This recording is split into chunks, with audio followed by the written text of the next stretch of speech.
kita undang pasangan calon presiden dan calon wakil presiden nomor urut 1, Bapak Haji Prabowo Subianto dan Bapak Haji Muhammad Hatta Rajasa. Pasangan calon presiden dan calon wakil presiden nomor urut 2, Bapak Insinyur Haji Joko Widodo dan Bapak Dr. Andes Haji Muhammad Yusuf Kala.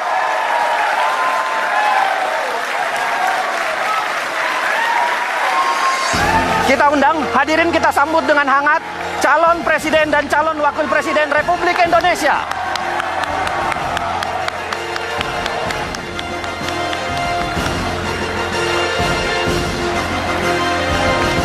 Silahkan mengambil tempat, Pak.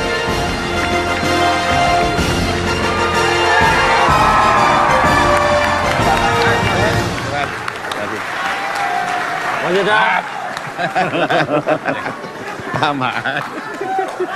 Silahkan mengambil tempat. Sama dulu.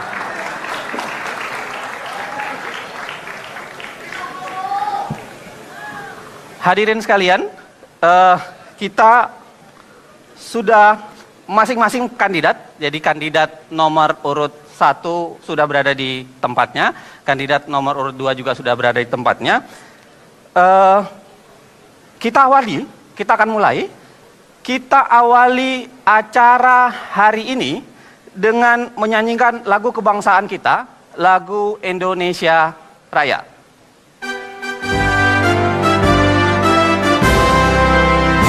Indonesia tanah airku, tanah berpadaku. Di sanalah aku berdiri, jadi pandu hidup. Indonesia kebangsaanku, bangsa dan tanah air. Marilah kita berseru, Indonesia bersatu. Hiduplah tanahku, hiduplah negeriku, bangsaku, rakyatku semuanya. Bangunlah jiwanya, bangunlah badannya untuk Indonesia Raya. Indonesia Raya, merdeka, merdeka, tanahku, negeriku yang ku cinta. Indonesia Raya, merdeka, merdeka, hiduplah Indonesia Raya. Indonesia Raya, merdeka, merdeka, tanahku, negeriku yang ku cinta. Indonesia Raya, merdeka, merdeka, hiduplah Indonesia Raya.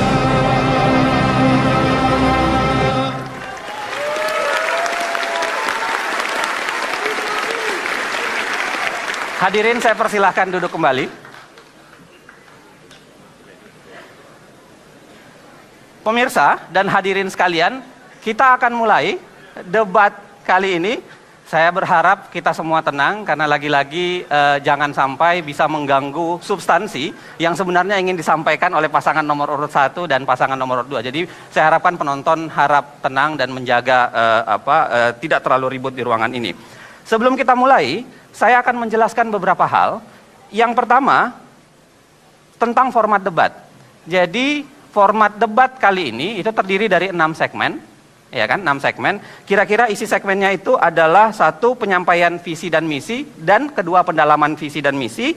3, bicara soal tema, ada pertanyaan seputar tema.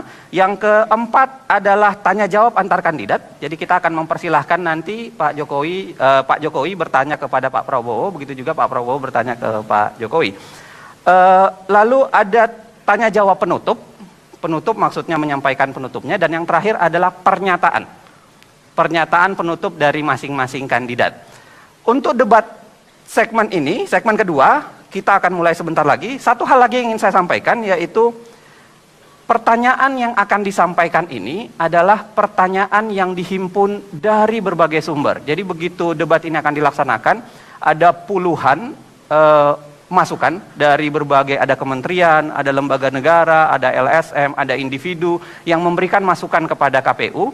Lalu KPU mengundang ada tim ahli untuk memperbincangkan soal pertanyaan dan memformulasi tema.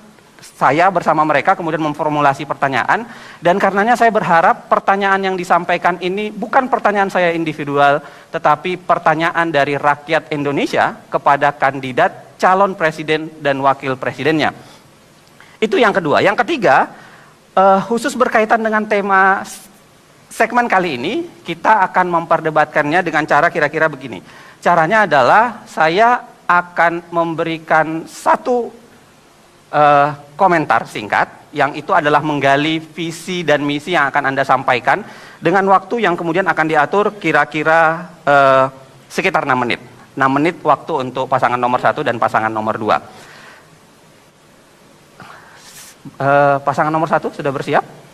Pasangan nomor 2 juga, begitu? Baik, kita mulai. Kami rakyat Indonesia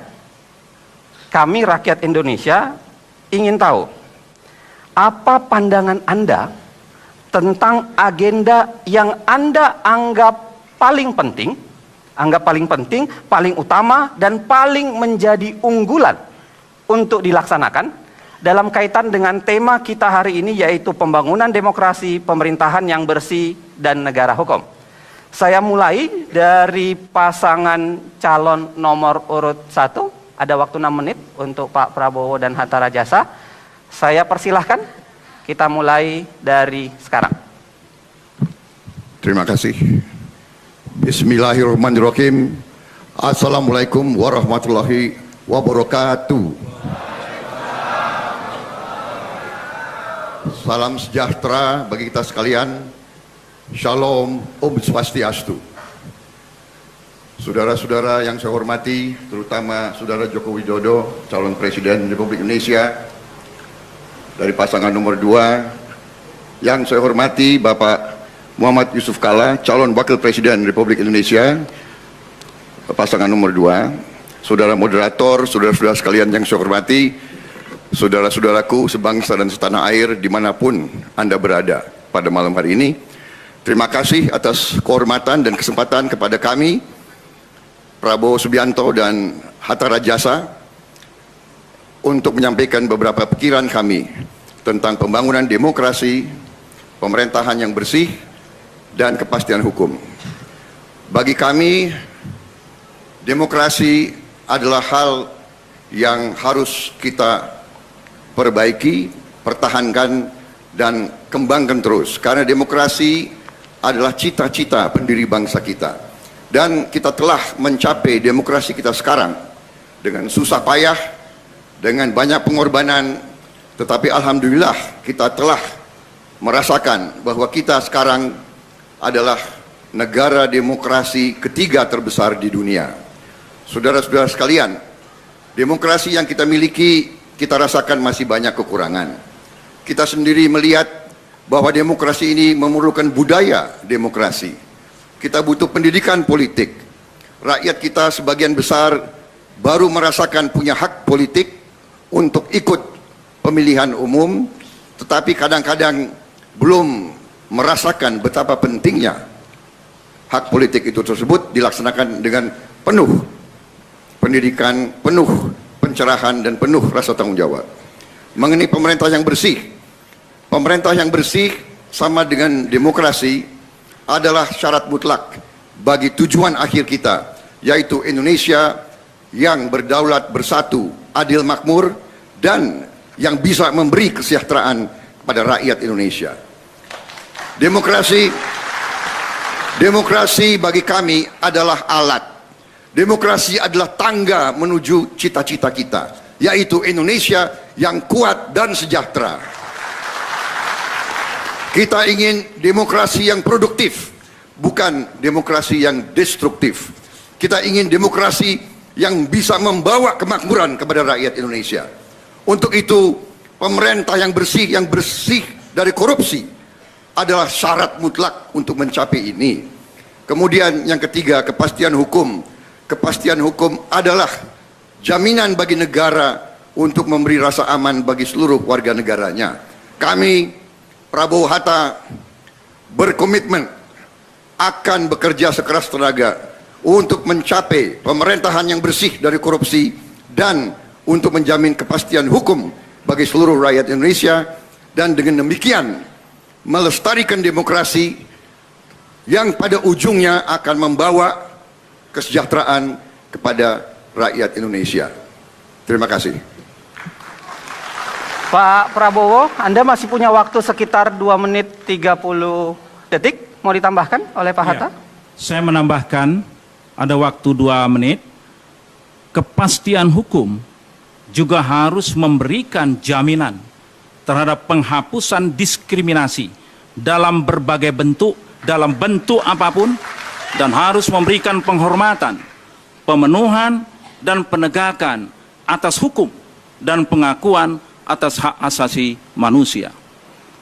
Pemerintahan Prabowo Hatta akan memastikan bahwa hukum akan memperlakukan setiap warga negara secara setara di depan hukum, dan hanya kepada hukumlah kebenaran dan keadilan ditegakkan. Untuk demokrasi, kami menambahkan sedikit. Demokrasi bukan sekedar alat untuk mencapai tujuan, tapi ia adalah sistem nilai, values yang perlu kita tegakkan, dan harus kita yakini values tersebut akan menghantarkan kita kepada kemakmuran dan kesejahteraan untuk seluruh rakyat Indonesia. Oleh sebab itu, maka demokrasi haruslah mencerminkan 3 hal penting. Yang pertama, menjamin bahwa seluruh warga bangsa dapat menyalurkan hak-hak dan aspirasi dan inspirasinya tanpa diskriminasi apapun. Yang kedua, demokrasi juga harus dapat memberikan suatu hak-hak politik kepada setiap warga negara tanpa ada diskriminatif. Apapun latar belakangnya, apapun agamanya, setiap individu harus dapat dijamin hak-hak politiknya. Dan yang ketiga, kita pun harus memberikan lembaga-lembaga demokrasi berjalan dengan baik.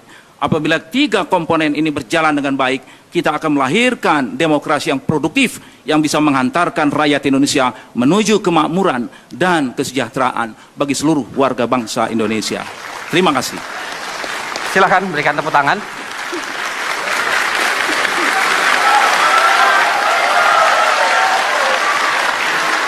Bapak Ibu sekalian, lagi-lagi saya ingatkan, tolong jangan bertepuk tangan ketika sedang di tengah para kandidat sedang berbicara, karena kami semua khawatir, karena bukan hanya Anda yang berada di ruangan ini, pemirsa yang ada di seluruh pelosok negeri juga mau mendengarkan sesungguhnya, dan jangan sampai tepuk tangan Anda itu malah mengurangi substansi yang ingin beliau-beliau ini sampaikan.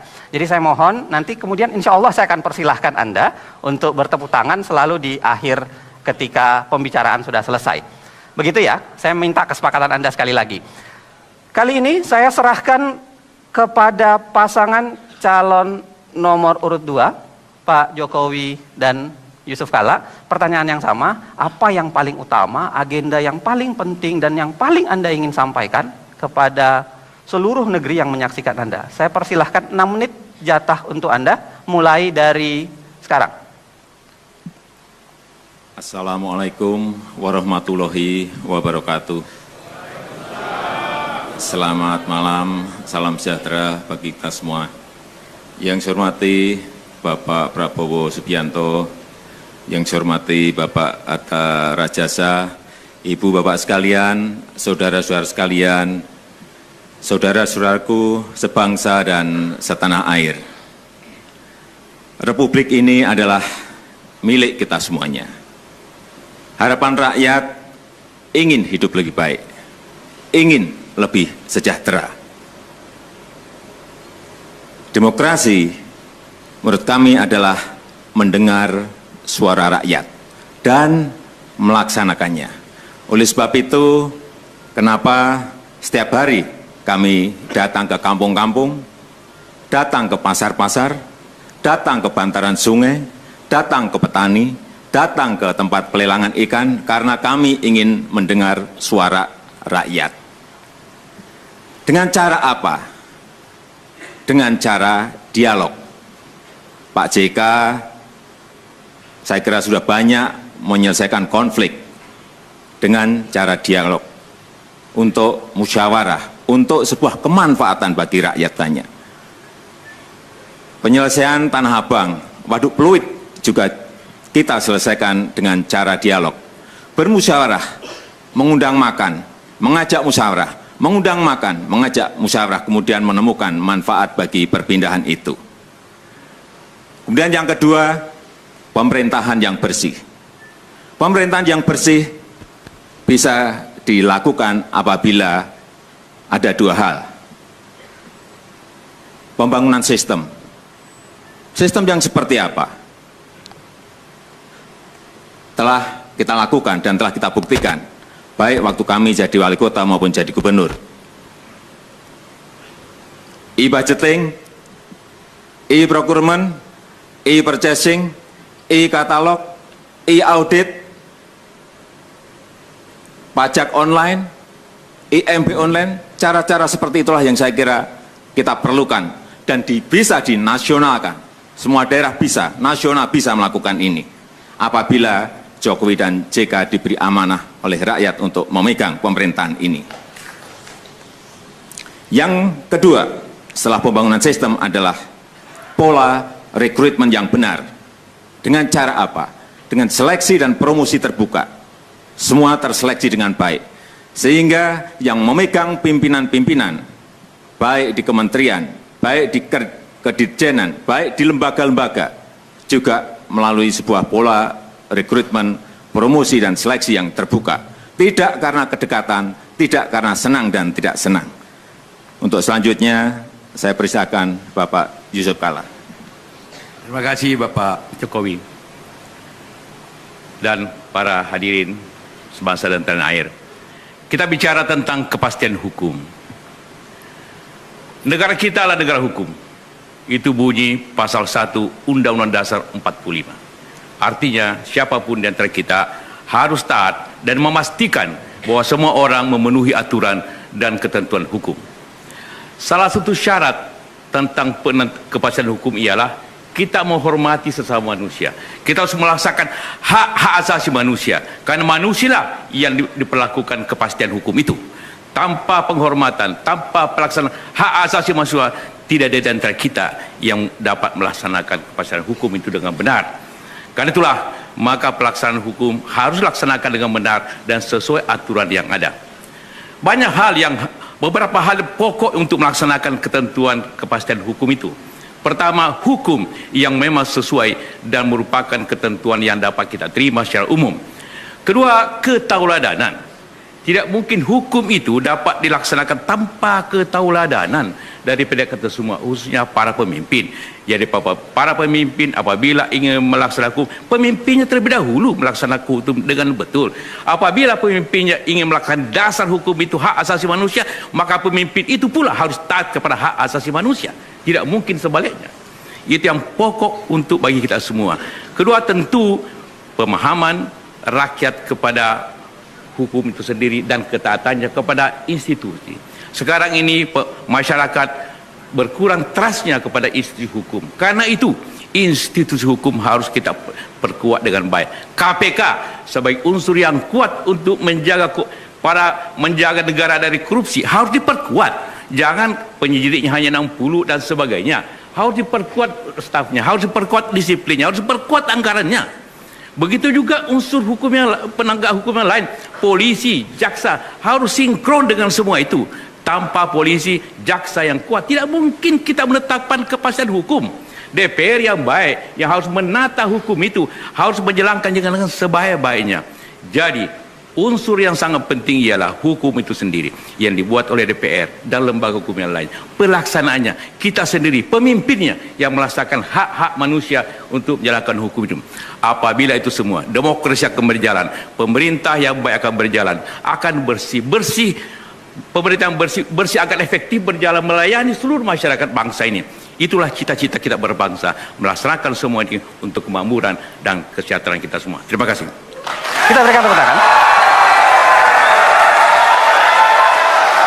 Tolong, terima kasih tepuk tangannya. Tolong, lagi-lagi saya ingatkan kepada Anda semua, tolong untuk menjaga ketenangan, karena lagi-lagi ini adalah proses yang harus kita tempuh bersama. Kita harus menghormati para pemirsa di rumah yang juga mau mendengarkan sesungguhnya apa substansi yang ingin disampaikan. Jadi minta tolong ya, saya sarankan atau saya minta betul supaya tidak mengganggu acara ini. Demikian tadi misi dan visi awal, pengantar. Kenapa misi dan visi ini menjadi penting? Karena menurut saya ini adalah cara Anda untuk memantapkan pilihan Anda. Jadi Anda yang sudah memilih, silakan ya, memantapkan pilihan Anda. Sedangkan Anda yang belum memilih, ini adalah sarana bagi Anda untuk melihat yang mana kemudian yang akan Anda pilih. Kita akan dalami misi dan visi ini pada segmen kedua. Saya akan memberikan pertanyaan kepada masing-masing kandidat untuk mendalaminya. Karenanya jangan kemana-mana, kita kembali ke debat kandidat Capres dan Cawapres 2014 sesaat lagi.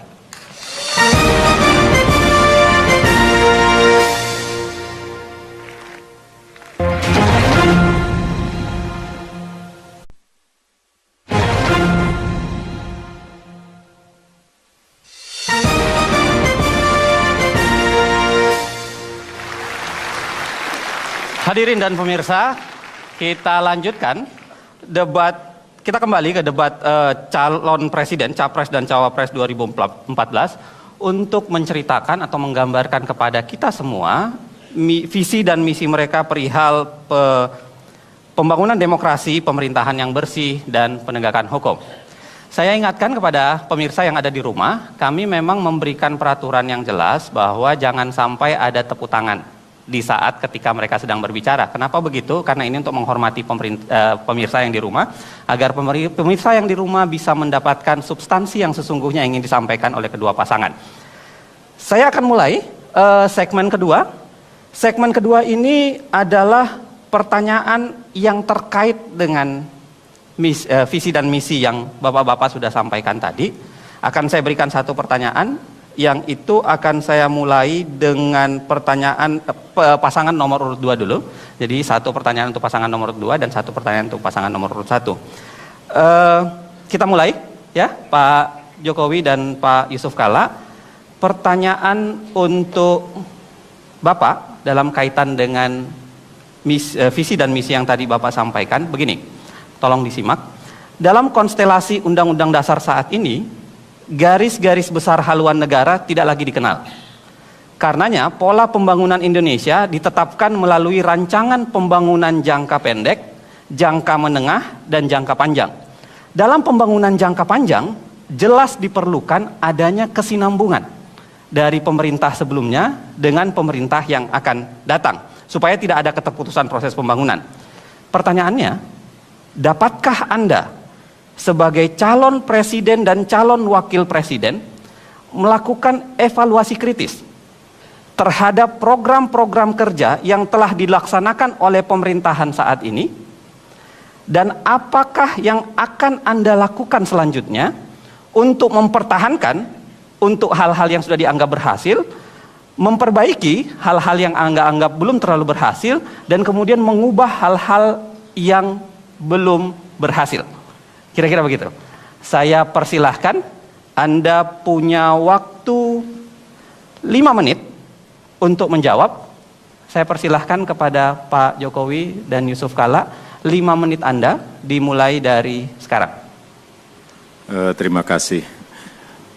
Memang sebaiknya perencanaan dalam jangka yang panjang itu menjadi titik acuan bagi siapapun yang menjadi presiden dan wakil presiden.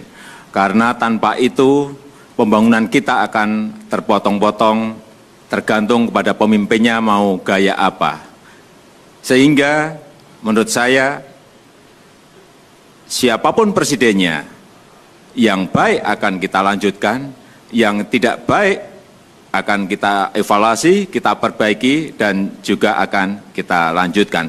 Tetapi prinsip-prinsip, hal-hal yang prinsip juga harus kita isikan kepada pemerintahan yang baru kita nanti. Juga hal yang berkaitan dengan ideologi juga harus kita isikan kepada program-program yang akan kita kerjakan.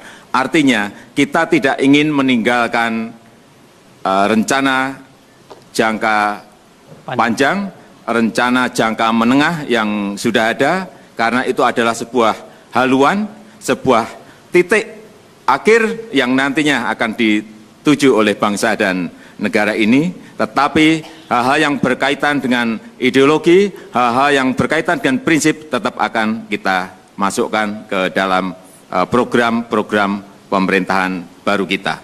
Untuk selanjutnya silakan Pak JK melanjutkan. Terima kasih Pak Jokowi. Tentu kita harus melanjutkan, utamanya ialah target-target utama, tujuan berbangsa ini. Dan prinsip-prinsip utama, melaksanakan pemerintah dengan demokratis, melaksanakan pemerintah yang bersifat otonomi, melaksanakan perintah yang memberikan kepercayaan kepada masyarakat, melaksanakan pemerintah yang taat hukum. Dalam hal-hal kebijakan yang menyangkut 5 tahunan, tentu pemerintah yang melaksanakan tugas itu mengevaluasi tiap 5 tahun program-program itu. Contohnya adalah pada dewasa ini ekonomi kita merosot, defisit banyak, anggaran kita tidak berfungsi dengan betul, maka tentu produksi minyak kita semua turun. Karena itulah pemerintah yang akan datang harus memperbaiki kebijakan itu. Tanpa itu negara tidak bisa berkembang. Kalau pada dewasa ini sebelumnya pertumbuhan kita 7%, sekarang menurun 5%, semua itu harus dikoreksi sehingga mencapai pertumbuhan yang lebih baik lagi. Efisiensi pemerintah yang tidak lebih mementingkan rutin dan tinggi yang tidak penting, itu harus reformasi. Karena itulah bagian kita untuk mencapai tujuan. Tanpa reformasi yang baik, begitu juga sistem pembinaan semangat kita, sehingga kita sebut revolusi mental, kadang harus dirubah. Baik sistem pendidikan, baik sistem semangat, bagaimana hukum, jangan banyak korupsi, harus tegas semuanya.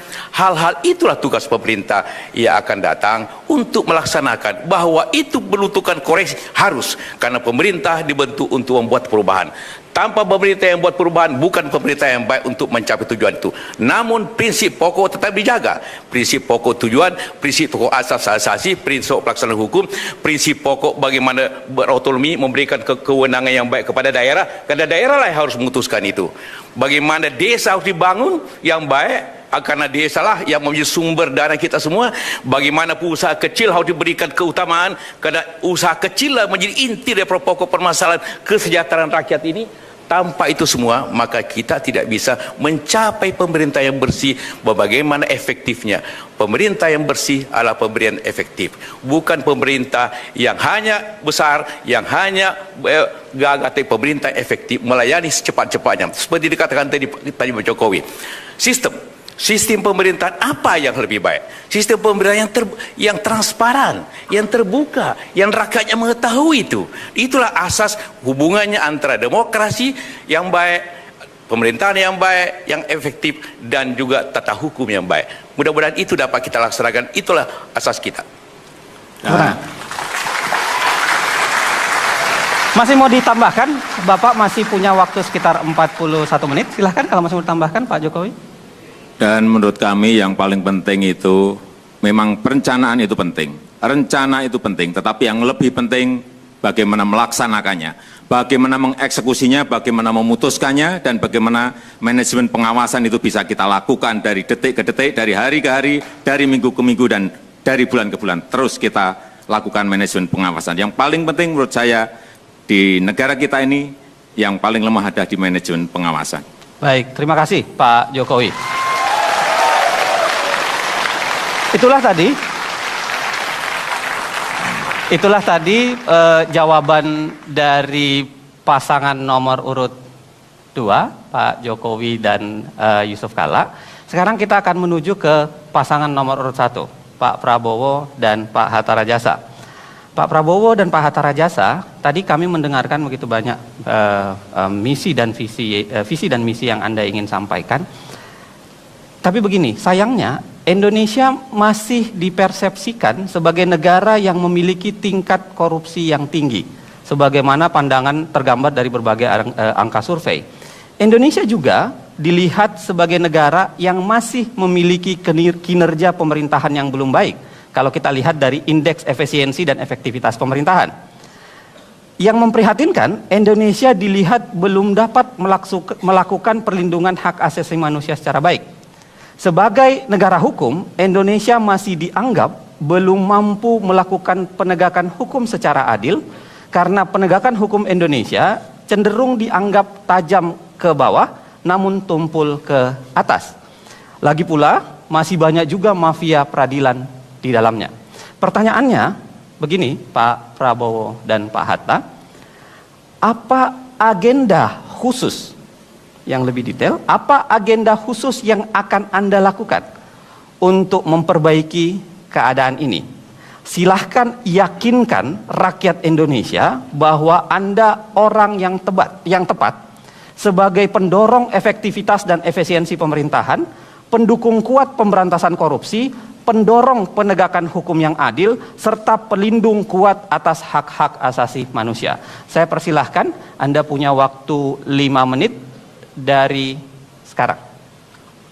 Baik, terima kasih. Memang kita rasakan inilah kelemahan-kelemahan bangsa kita sekarang. Korupsi, kinerja pemerintah yang kurang maksimal, dan keadilan hanya kepada yang kuat, kepada yang kaya, ini kita rasakan. Tetapi ini semua menurut kami, ini adalah suatu akibat dari kebocoran kekayaan nasional yang besar. Dengan kebocoran yang besar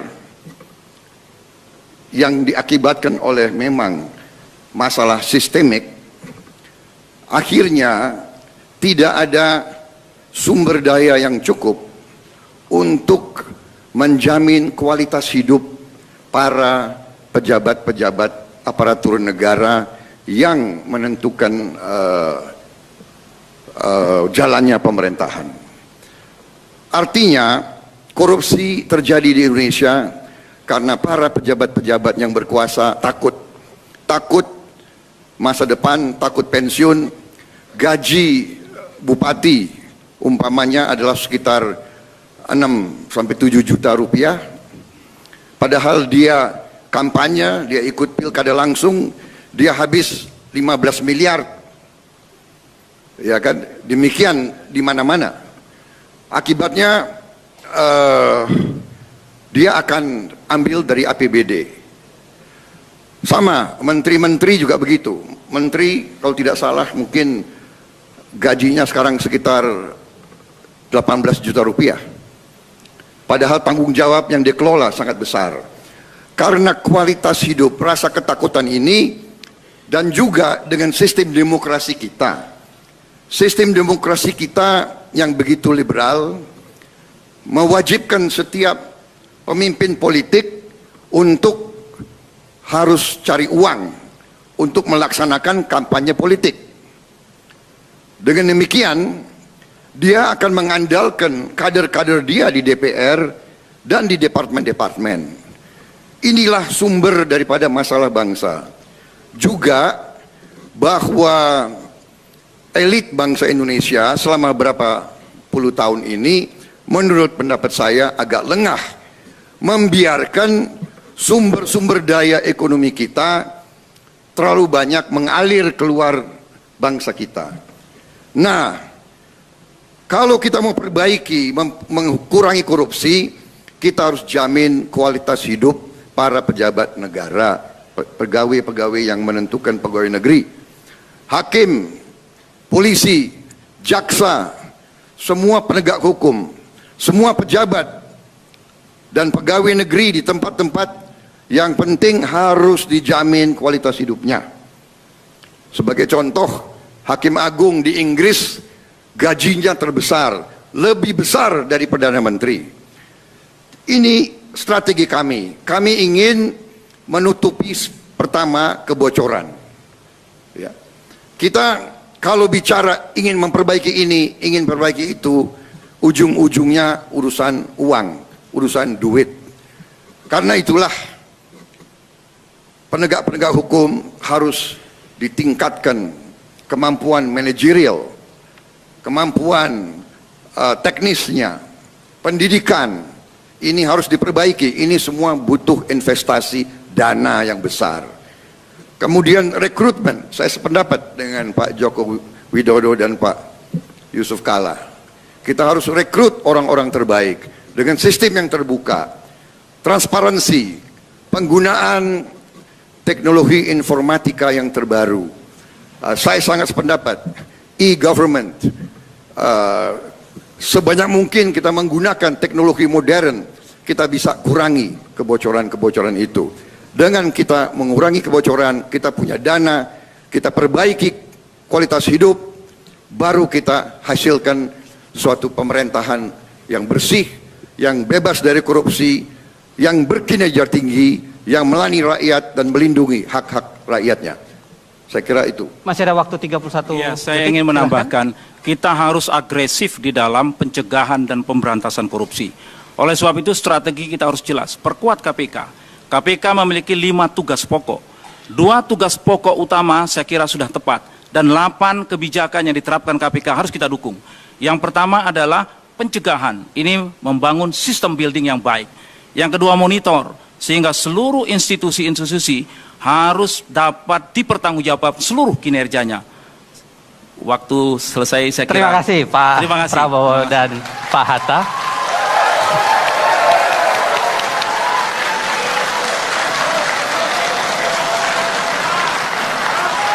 Anda sudah mendengarkan paparan yang lugas, yang jelas dari para kandidat. Anda sudah dengarkan.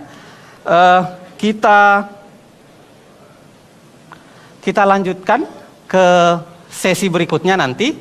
Sesi berikutnya itu adalah sesi di mana saya akan memberikan pertanyaan yang berkaitan dengan tema masing-masing satu, dan masing-masing akan menjawab dengan waktu yang akan ditentukan.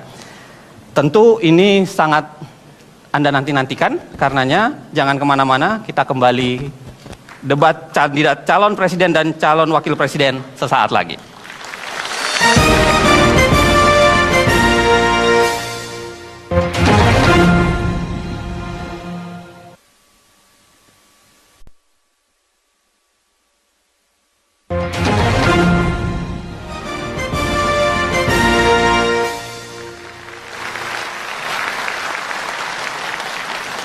Baik, pemirsa, kita kembali ke debat calon presiden dan calon wakil presiden Indonesia 2014. Kita berada di segmen 3 kali ini.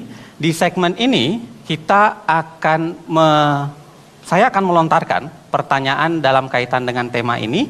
Satu pertanyaan yang akan dijawab oleh berdua secara berurutan, dan satu lagi pertanyaan yang akan juga dijawab secara berurutan.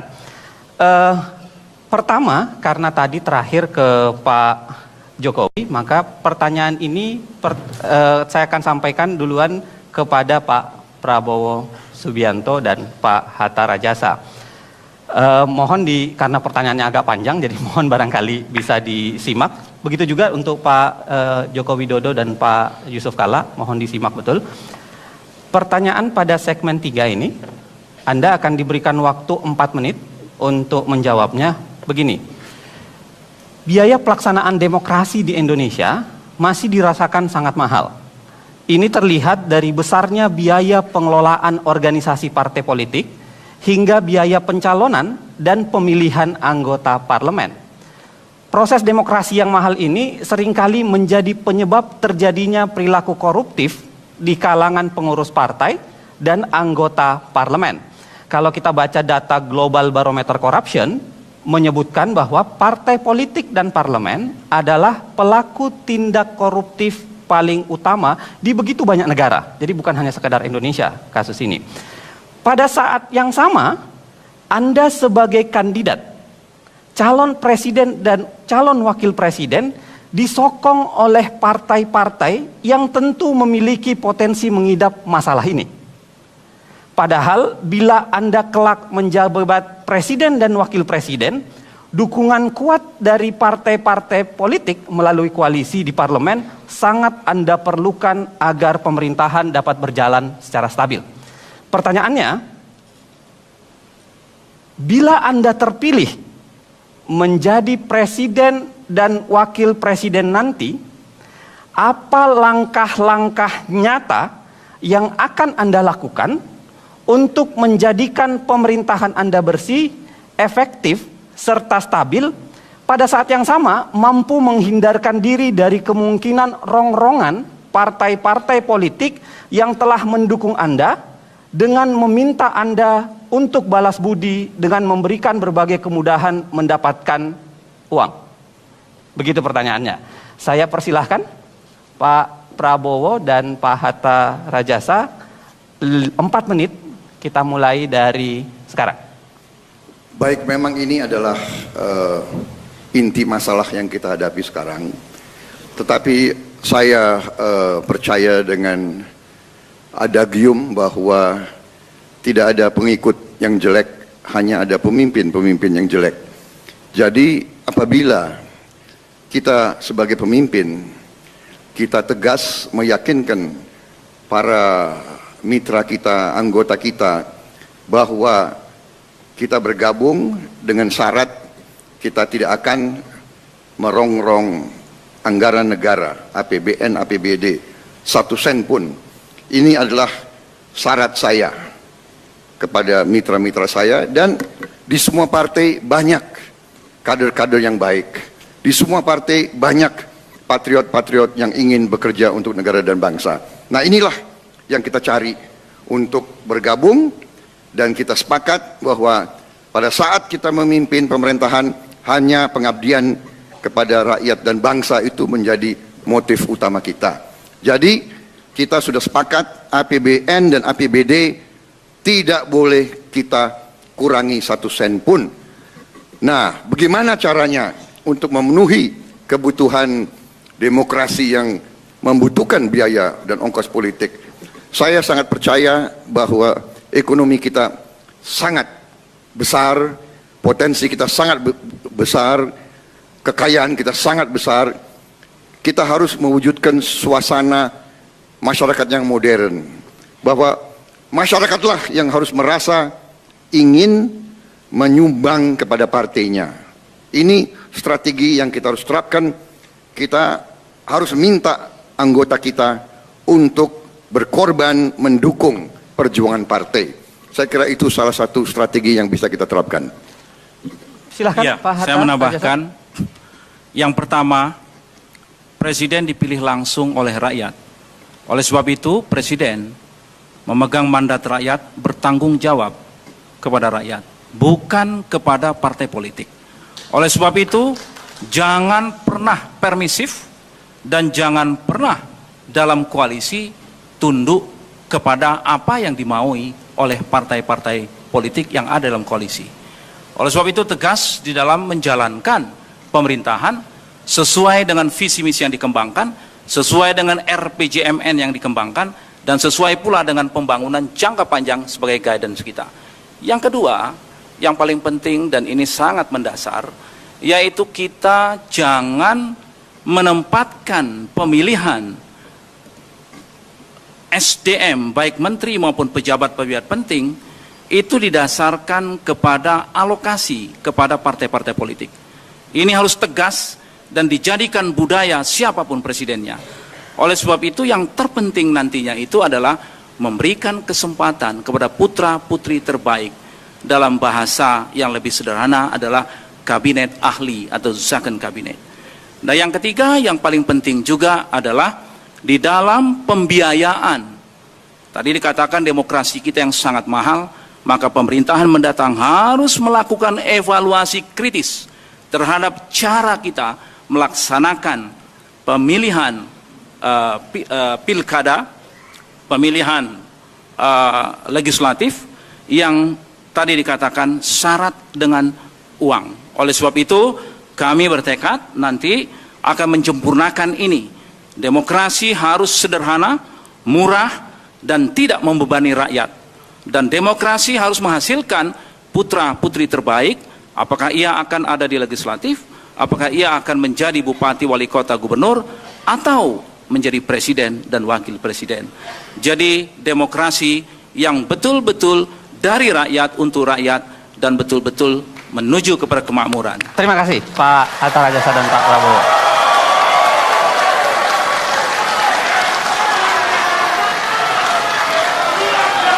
Baik, terima kasih hadirin sekalian. Tadi jawaban dari Pak Prabowo dan Pak Hatta Rajasa, waktu 4 menit dengan pertanyaan yang sama akan kita berikan kepada Pak Joko Widodo dan Pak Yusuf Kalla. 4 menit, kita mulai dari sekarang. Terima kasih. Menurut kami yang paling penting parpol harus berani merombak. Ada pola rekrutmen politik yang baru di parpol kita. Sehingga jelas siapa yang terbaik itulah yang diajukan. Seperti yang ada di partai kami. Saya bukan ketua partai, tapi saya dijadikan calon presiden karena ada rekam jejak dan ada, menurut saya, ada prestasi. Yang kedua, sejak awal sudah kami sampaikan bahwa kami ingin membangun sebuah koalisi, sebuah kerjasama yang ramping. Tidak usah banyak parpol yang bergabung banyak-banyak, tidak apa-apa.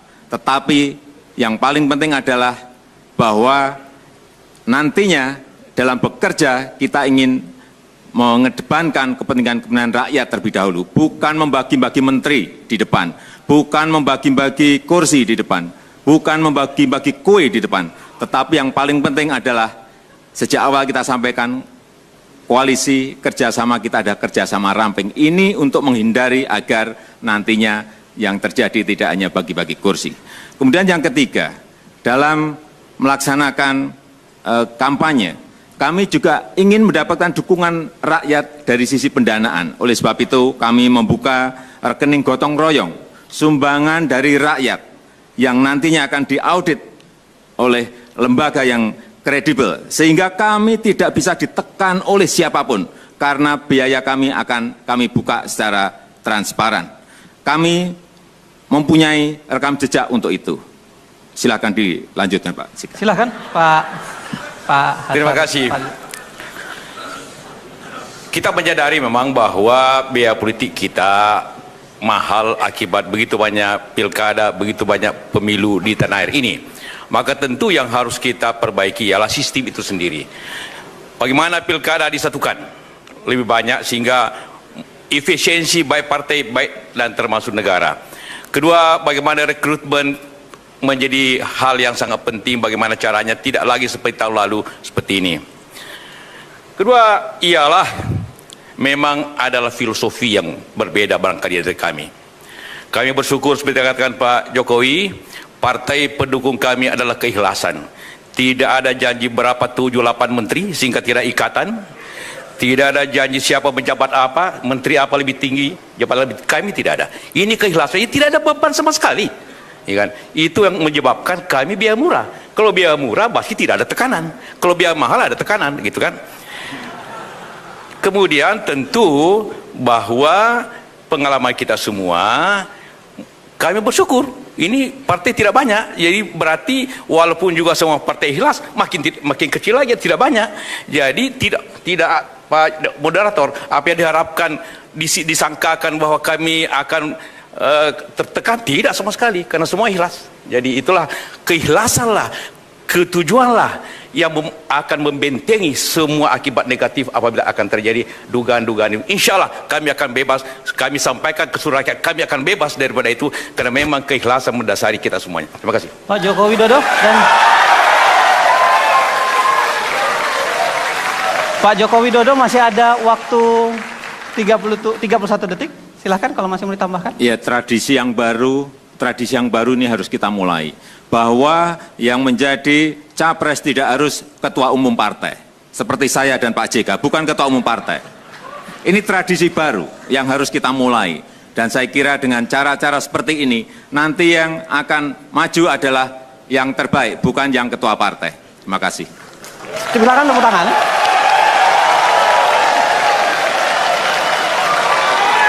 Bapak-bapak, ibu-ibu dan bapak-bapak sekalian, lagi-lagi ibu-ibu dan bapak-bapak sekalian, saya mohon untuk tidak tepuk tangan tidak bergumam, tidak mengungkapkan sesuatu ketika belum saya persilahkan. Lagi-lagi sederhana karena kita ingin menjaga agar perdebatan itu bisa didengarkan dengan baik. Jadi mohon Anda tidak untuk bertepuk tangan sebelum saya mempersilahkan. Lagi-lagi begitu, saya ingatkan sekali lagi ya.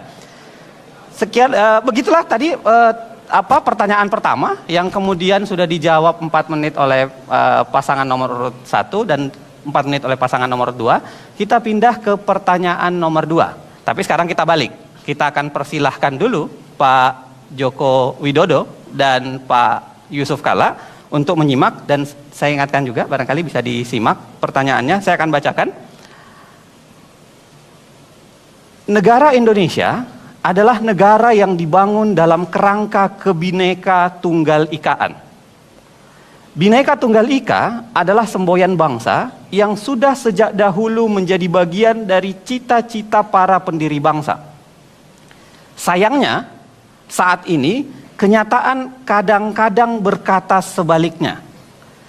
Ada pelanggaran hak asasi yang dilakukan kelompok mayoritas atas minoritas, juga ada gejala sukuisme dalam pemerintahan daerah dan berbagai gejala lainnya yang telah nyata-nyata merusak semboyan dan cita-cita mengayomi Bhinneka Tunggal Ika. Itu. Pertanyaannya adalah, mohon disimak, kerangka hukum apa yang akan Anda bangun? Kerangka hukum apa yang akan Anda bangun untuk memperkuat terbangunnya masyarakat yang berpegang pada prinsip Bhinneka Tunggal Ika? Yakinkan kepada rakyat Indonesia saat ini, yakinkan pada rakyat Indonesia bagaimana Anda akan menjaga prinsip Bhinneka Tunggal Ika tersebut dari pihak-pihak manapun yang ingin merusaknya. Yakinkan pada kami bahwa Anda akan tegas, tanpa pandang bulu, dalam berjuang dan melakukan penegakan prinsip Bhinneka Tunggal Ika dalam masyarakat Indonesia. 4 menit Pak Joko Widodo dan Pak Yusuf Kalla, saya serahkan untuk Anda. Kita mulai dari sekarang. Terima kasih. Bhinneka Tunggal Ika, keberagaman kita, ini saya kira sudah final ya. Kita tidak sebetulnya, kami sudah tidak ingin mengungkit-ungkit itu lagi, karena itu sudah final. Sehingga waktu kita mengangkat, saya berikan contoh konkret, waktu mengangkat Lurah Susan di Lenteng Agung, yang sudah melalui sebuah seleksi dan promosi terbuka, baik kompetensi manajerialnya, kemudian manajemen leadership, manajemen administrasinya sudah dilalui semuanya. Kemudian ada yang memprotes dan demo agar lurah itu diganti karena agama mayoritas yang ada di kelurahan itu adalah berbeda dengan agama yang dianut oleh lurah itu. Saya sampaikan bahwa itu sudah final dan tidak bisa diganggu-gugat lagi. Sehingga sebetulnya saya tidak ingin berbicara mengenai hal itu lagi, karena juga banyak hal-hal yang contoh-contoh yang mungkin bisa saya sampaikan mengenai hal itu, tetapi menurut saya itu sudah final dan sudah tidak perlu dibicarakan. Yang paling penting adalah dilaksanakan seperti yang tadi saya contohkan. Mungkin Pak JK, silakan dilanjutkan. Pak Yusuf Kalla, silakan. Waktu masih ada 2 menit 30. Terima kasih. Karena saudara moderator ingin keyakinan, kita itu hanya dapat seluruh rakyat Indonesia, Pak, yang keyakinan artinya itu ada yakin kalau ada bukti. Kita bisa meyakinkan orang dengan pidato. Jadi apa yang disampaikan tadi Pak Jokowi, bahwa negara kita ini yang negara plural itu sangat meyakinkan. Semua agama, semua suku menjadi bahagian yang satu daripada negeri ini. Bhinneka Tunggal Ika. Kami percaya dan kami yakin akan melaksanakan itu. Tapi untuk lebih menekankan lagi keyakinan seluruh bangsa, kita tidak hanya bicara ide, kita bicara pelaksanaan. Pada saat banyak bagian negeri ini yang terjadi pecah belah, banyak negeri ini yang tidak meyakini ini, banyak negeri ini saling membunuh karena perbedaan agama, suku. Alhamdulillah, saya menyelesaikan banyak hal di Poso, di Ambon, di Aceh. Saya tidak berbicara tentang harapan, saya berbicara tentang keyakinan. Saya tidak bicara tentang pidato, tapi saya menceritakan bahwa itu yang telah kita laksanakan. Mudah-mudahan ini cukup karena meyakinkan kepada kita semua bahwa kami bukan hanya bicara, kami datang dari hati kami datang daripada pelaksanaan kami datang kepada kesungguhan bahwa bangsa ini harus bersatu, bangsa yang berbeda-beda ini harus bersatu, karena hanya kekuatan negeri ini hanya bisa terjadi dengan persatuan itu. Kami percaya itu dan kami laksanakan itu. Percayalah bahwa kami tidak pernah bergeser daripada keyakinan itu. Terima kasih. Masih ada 1 menit Pak, masih Cukup. mau ditambahkan? Cukup? Pak, silakan. Kita berikan tepuk tangan kalau itu.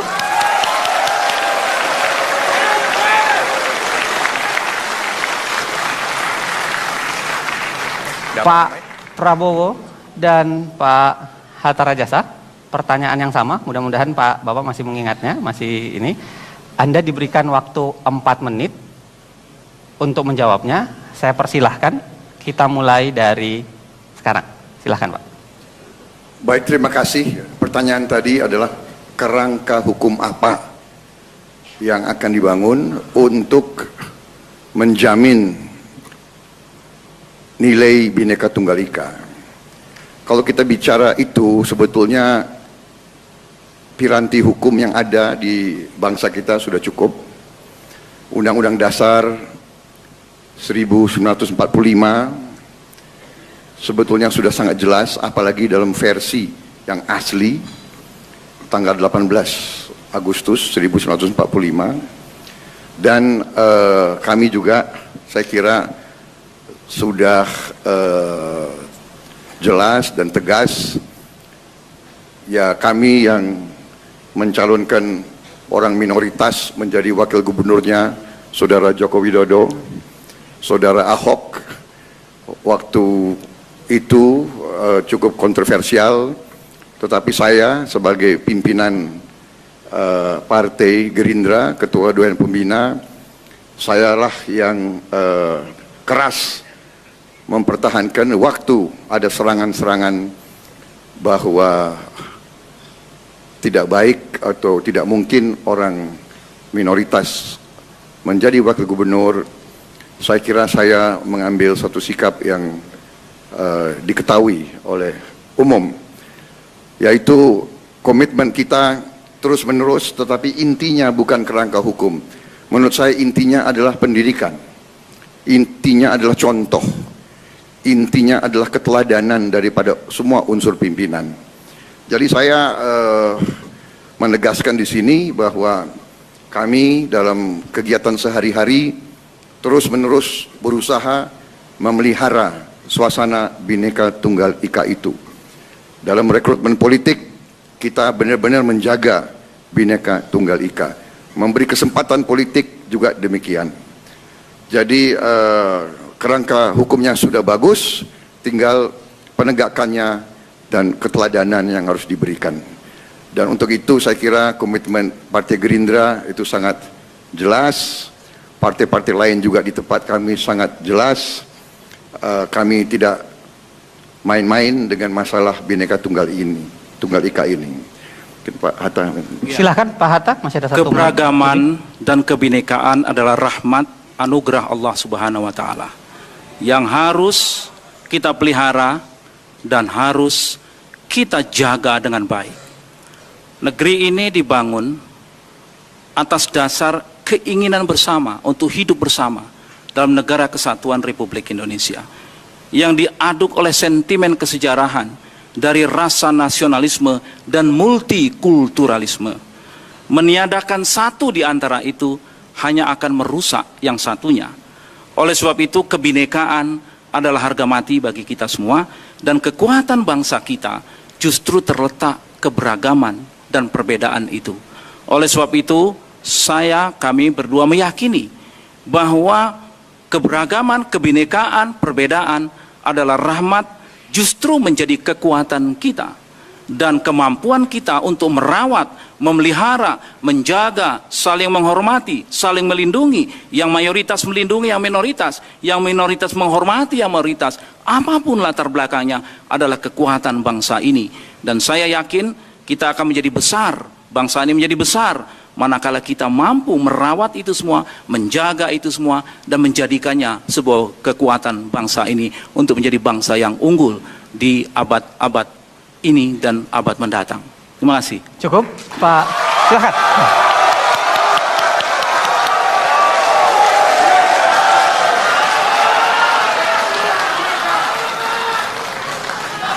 Anda sudah mendengarkan jawaban masing-masing kandidat, pasangan nomor urut 1 dan pasangan nomor urut 2. Kita akan pindah ke segmen keempat sesaat lagi. Segmen 4 ini barangkali akan jauh lebih seru, karena segmen 4 ini adalah para kandidat akan saling bertanya. Pak Prabowo dan Pak Hatta Rajasa akan memberikan pertanyaan kepada Pak Joko Widodo dan Pak Yusuf Kalla. Begitu juga sebaliknya. Nanti akan diberikan kesempatan. Karenanya jangan kemana-mana, kita kembali ke debat calon presiden dan wakil presiden sesaat lagi.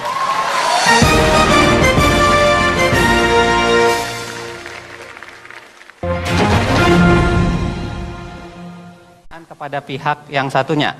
Tapi dengan aturan kira-kira begini Pak, Pak Joko Widodo dan Pak Yusuf Kalla, begitu juga Pak Prabowo dan Pak Hatta Rajasa, Anda diberikan kesempatan untuk bertanya 1 menit, lalu kemudian akan dijawab 3 menit, lalu akan diklarifikasi, akan ditanggapi lah jawaban itu selama 3 menit, dan kami memberikan lagi 3 menit terakhir kepada Anda.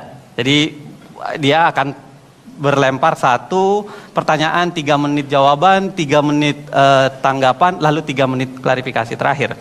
Kira-kira begitu Pak aturannya.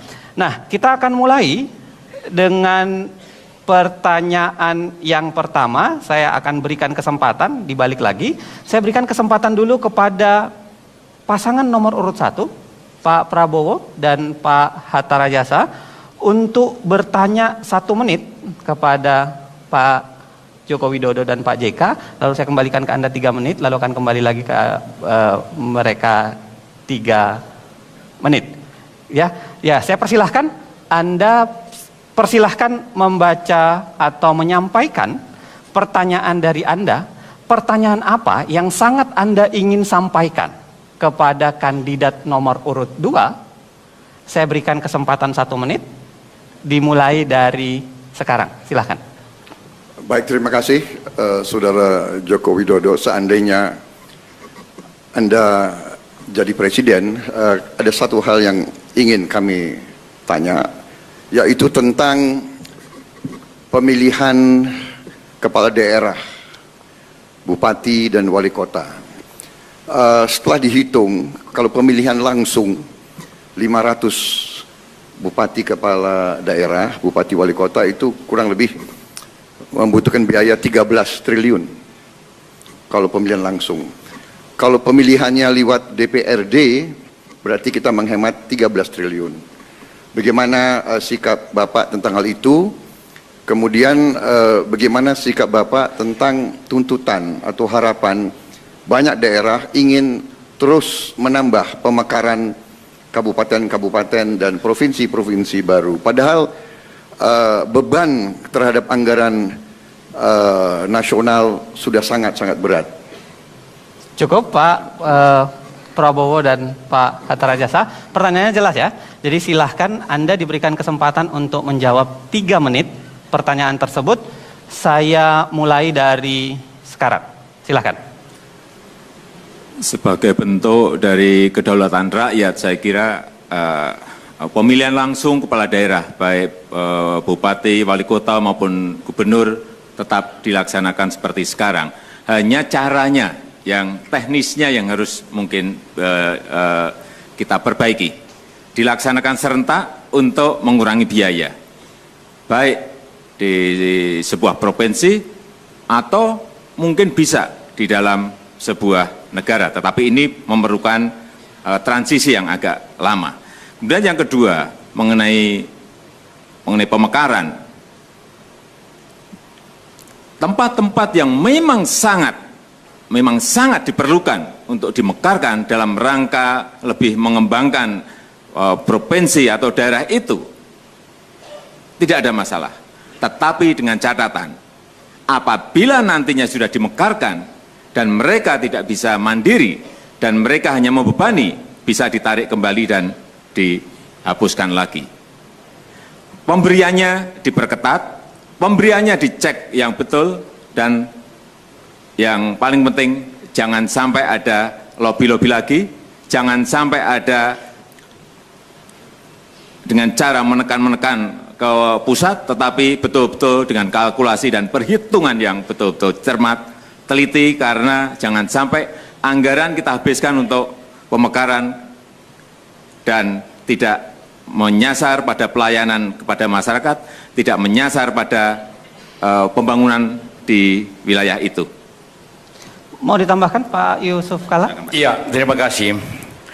Memang sistem pilkada kita yang begitu banyak, maka Indonesia merupakan negara yang mempunyai pemilu yang terbanyak di dunia ini. Karena itulah maka, namun demikian pemilihan kepala daerah dijamin oleh Undang-Undang Dasar dan juga Undang-Undang bahwa pemilihan kepala daerah harus demokratis. Dalam Undang-Undang dikatakan pemilihan langsung. Tentu yang sangat penting di sini, kita tidak akan hanya sekadar mengembalikannya kepada pilkada, tetapi menjamin proses pemilu kada itu berlangsung efisien. Contohnya tadi saya jelaskan bahwa kalau sekarang ada begitu satu provinsi berbeda-beda, harus disatukan. Semuanya ada keseragaman sehingga negeri ini hanya 2 kali melaksanakan atau 3 kali melaksanakan pemilu secara bersamaan. Pemilu nasional DPR sekaligus bersamaan Pilpres pada 5 tahun akan datang. Nanti pemilihan kepala daerah secara bersamaan sehingga efisien, kampanyenya efisien, pelaksanaannya efisien, sehingga tidak lagi membebani biaya sebesar itu. Karena apabila juga dikembalikan ke DPR, belum tentu murah juga, karena bisa-bisa di DPR itu terjadi permainan yang lebih hebat lagi daripada masyarakat. Sehingga kita harus menjamin sistemnya, menjamin demokratisnya, dan menjamin kualitas kepada yang dipilih. Itu tujuannya setiap pemilu seperti itu. Baik, terima kasih. Silahkan tepuk tangan.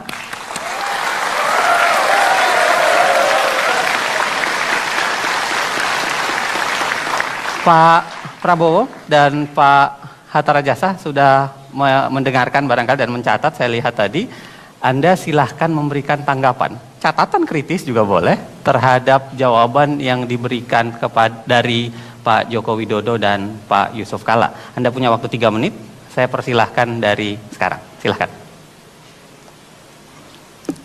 Ya, saya diberi kesempatan Pak Prabowo untuk menanggapi.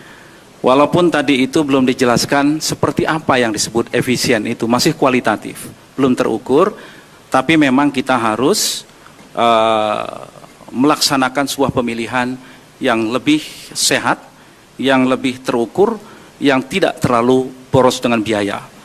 Walaupun Undang-Undang Dasar 45 kita tidak mewajibkan pemilihan presiden, bupati, wali kota, gubernur, secara langsung sebagaimana pemilihan presiden, namun pemilihan demokratis tersebut saat ini kalau melalui DPR memang masih memerlukan transisi waktu yang cukup kita perlukan.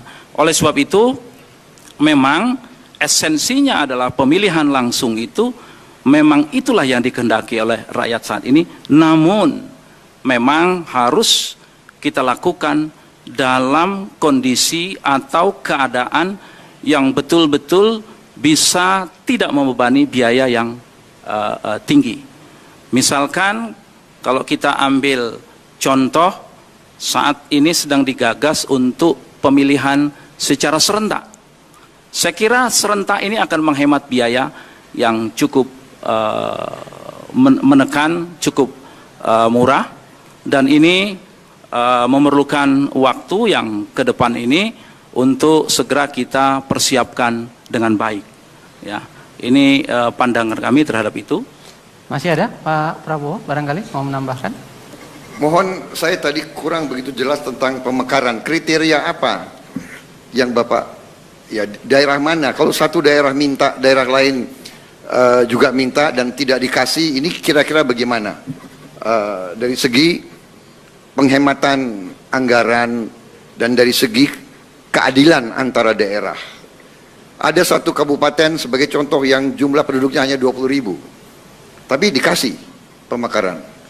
Jadi di mana rasa keseimbangan keadilan dengan kabupaten yang umpamanya jumlah penduduknya 3 juta umpamanya. Jadi kami mohon ada suatu sikap ketegasan, kira-kira kriteria apa mengizinkan pemekaran baru dan tidak mengizinkan pemekaran baru.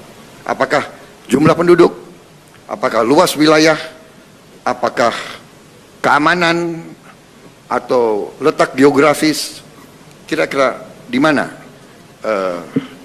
yang Bapak kira bisa jadi kriteria untuk mengizinkan penambahan provinsi atau penambahan kabupaten. Baik, terima kasih. Silakan tepuk tangan.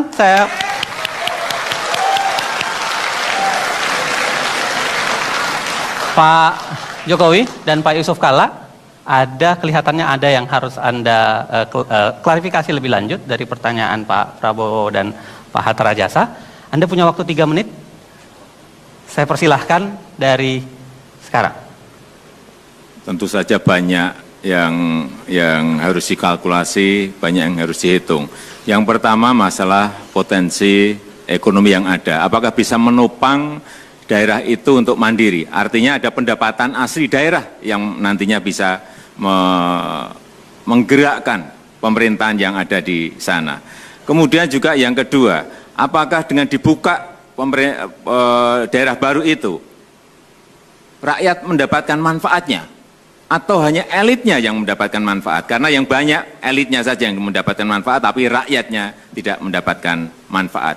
Tentu saja juga masalah keluasan wilayah itu juga menjadi perhitungan. Karena apa? Daerah yang luas, kemudian hanya dipegang oleh misalnya satu bupati, itu sangat dalam melayani rakyatnya akan tidak akan efektif dan tidak akan efisien. Sehingga ini juga harus menjadi pertimbangan.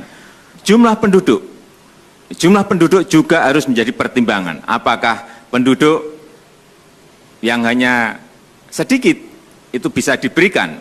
Saya kira bisa saja, tetapi dengan catatan bahwa nantinya pemekaran ini memberikan manfaat yang sebesar-besarnya untuk rakyat, untuk masyarakat. Intinya adalah kemanfaatan bagi masyarakat, kemanfaatan bagi rakyat, kemanfaatan bagi warga.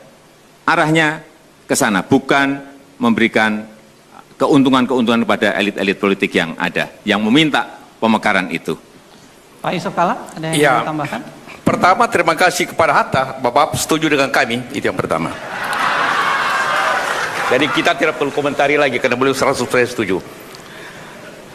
Kedua, menambahkan sedikit tentang pemekaran. Jadi apa yang dikatakan Pak Jokowi tadi, pemekaran itu dilihat tujuannya. Tujuannya ialah setiap daerah baru harus memberikan yang lebih baik. Lebih baik kesejahteraannya, lebih baik kemakmurannya, lebih baik investasinya, lebih baik pengelolaannya, dan juga demokrasinya yang baik. Jadi ukurannya tadi sudah dikorkan. Apakah luas daerah, luas penduduk, letak wilayah, tapi yang penting efektivitasnya, apakah itu memberikan lebih baik atau tidak. Begitu memberikan lebih baik, boleh kita pakai. Begitu efeknya jelek, kita harus bertindak yang lain lagi. Kalau perlu menyatukan kembali, itu undang-undang menjamin itu. Sehingga asas yang pokok, asas manfaat, bukan hanya asas geografis, bukan hanya asas penduduk, bukan asas letak, tapi asas manfaat, asas kemakmuran, asas kesejahteraan, dan jangkauan daripada pemerintah itu sendiri kepada daerahnya. Terima kasih. Cukup? Kita tepuk tangan.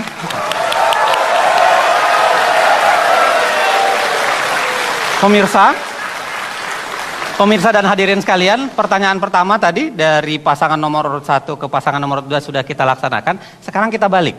Jadi pertanyaan dari nomor urut 2, Pak Jokowi dan Pak Yusuf Kalla, kepada Pak Prabowo dan Pak Hatta Rajasa.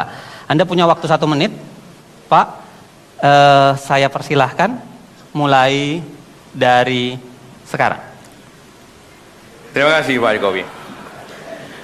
Tadi dalam awal pembicaraan ini, Pak Hatta mengungkapkan tentang visi misinya yang saya kutip, melindungi rakyat dan berbagai bentuk diskriminasi, gangguan, dan ancaman serta menjunjung tinggi hak-hak asasi manusia. Itu dari Bapak.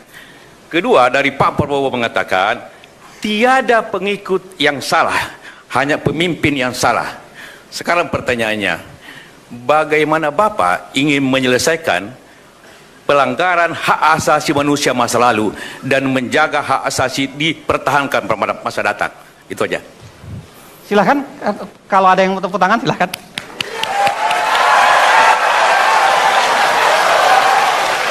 Saya ingatkan bahwa debat ini adalah untuk menggali misi visi, memberikan tanggapan, dan Baik, ini adalah hal yang harus dijawab. Akan kita berikan waktu 3 menit, Baik. Pak Prabowo dan Pak Hatta Rajasa. Kita mulai dari sekarang. Silahkan, Pak. Baik, hak asasi manusia yang paling dasar adalah hak untuk hidup. Kemudian tugas Undang-Undang Dasar yang diberikan kepada sebuah pemerintah republik adalah melindungi segenap tumpah darah Indonesia. Itu tugas utama pemerintah. Sebuah pemerintah harus melindungi segenap tumpah darah dari segala ancaman, apakah dari luar negeri atau dari dalam negeri. Jadi saya sekian puluh tahun adalah abdi negara, petugas yang membela kemerdekaan, kedaulatan, dan hak asasi manusia, mencegah kelompok-kelompok radikal ataupun kelompok-kelompok yang menggunakan kekerasan mengancam keselamatan hidup orang-orang yang tidak bersalah. Orang-orang yang tidak bersalah. Jadi, manakala kita menghadapi kelompok-kelompok yang merakit bom, yang ingin menimbulkan huru-hara, yang mengancam kelangsungan hidup negara dan bangsa, ya, mereka ini ancaman terhadap hak asasi manusia. Nah, karena itu kewajiban seorang petugas, kewajiban seorang pembela negara dan bangsa melindungi segenap tumpah darah dari ancaman-ancaman tersebut. Dalam pelaksanaan tugas sebagai prajurit, manakala kita melaksanakan tugas dengan sebaik-baiknya, yang menilai itu adalah atasan. Jadi saya mengerti, Pak, arah Bapak. Tidak apa-apa. Tidak apa-apa, ya.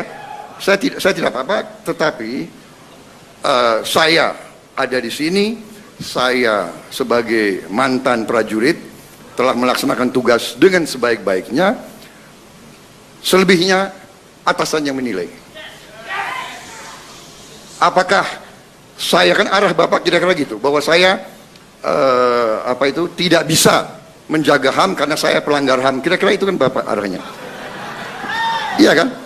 Padahal Bapak tidak mengerti, justru kami ini di tempat-tempat yang susah, di mana-mana sering harus ambil tindakan untuk keselamatan rakyat Indonesia yang banyak. Sebagai contoh, di negara kita, di Singapura, tetangga kita, memegang bom saja itu hukuman mati, wajib. Memegang saja, tidak melaporkan. Apalagi merakit, apalagi menyebarkan. Jadi saudara Pak Yusuf Kalla, saya bertanggung jawab dan hati nurani saya bersih.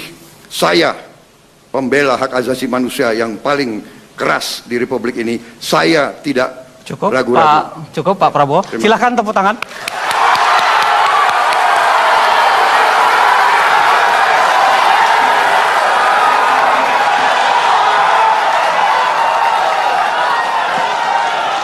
Terima kasih dukungan.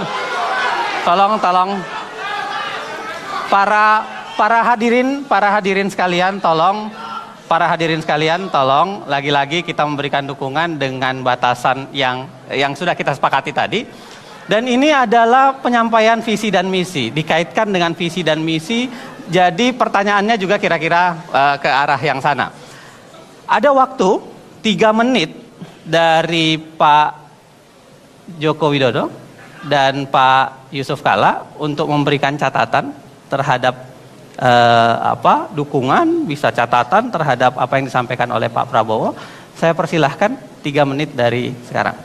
Ya, tadi yang disampaikan oleh Pak Prabowo belum mungkin saking semangatnya belum disampaikan hal-hal yang konkret ke depan akan dilakukan apa. Kemudian yang kedua juga belum dijawab mengenai masalah diskriminasi. Tadi juga ditanyakan oleh Pak Yusuf Kalla juga belum dijawab karena terlalu semangatnya menjawab masalah hak asasi manusia. Oleh sebab itu kami mohon agar ini lebih diberikan perhatian lagi masalah pertanyaan yang disampaikan oleh Bapak Yusuf Kalla. Pak Yusuf Kalla mau ditambahkan? Ya, terima silakan. kasih tadi atas beberapa penjelasannya. Maaf Pak, tadi saya masalah diskriminasi dan sebelum diskriminasi apa? Diskriminasi dan bagaimana konkretnya? Ya, Bagaimana konkretnya, konkret? pelaksanaan Ada konkretnya dua hal yang seperti belum. apa? Pak Yusuf Kalla mau Ya. menambahkan? Masih Anda punya waktu 2 Iya. menit. Pak Prabowo, terima kasih atas tadi penjelasannya. Pertanyaannya lebih minta penjelasan lagi. Bapak tadi mengatakan bahwa semua pelanggar itu pakai bom. Apakah tahun 98 itu? Tidak semua. Saya Tidak, hanya tidak semua ya. Pak Ya jelas Prabowo, tidak semua Pak pakai Prabowo. bom. Oke. Jadi tidak semua dilesakan dengan alasan bom, gitu Pak ya? Pak Yusuf Kalla, mohon pertanyaannya jangan langsung direct, tetap pada saya, nanti akan saya persilakan. Begitu juga Pak Prabowo, mohon ya. Oke. Saya silakan Pak, silakan dilanjutkan. Masih ada punya waktu 1 menit. Iya. Jadi tidak semua pelanggaran HAM itu karena bom. Jadi tentu tidak semua harus dilakukan dengan kekerasan balik, begitu Pak ya. Kedua pertanyaannya, Bapak mengatakan tadi terserah penilaian atasan. Apakah penilaian atasan Bapak waktu itu? Minta maaf karena saya tidak menganggap waktu itu, tapi Bapak menjawab tadi begitu. Sehingga karena yang banyak suatu penilaian lain. Jadi apa penilaian atasan Bapak tentang bagaimana menyelesaikan HAM pada masa lalu? Cukup? Cukup. Itu ya. Kita berikan tepuk tangan.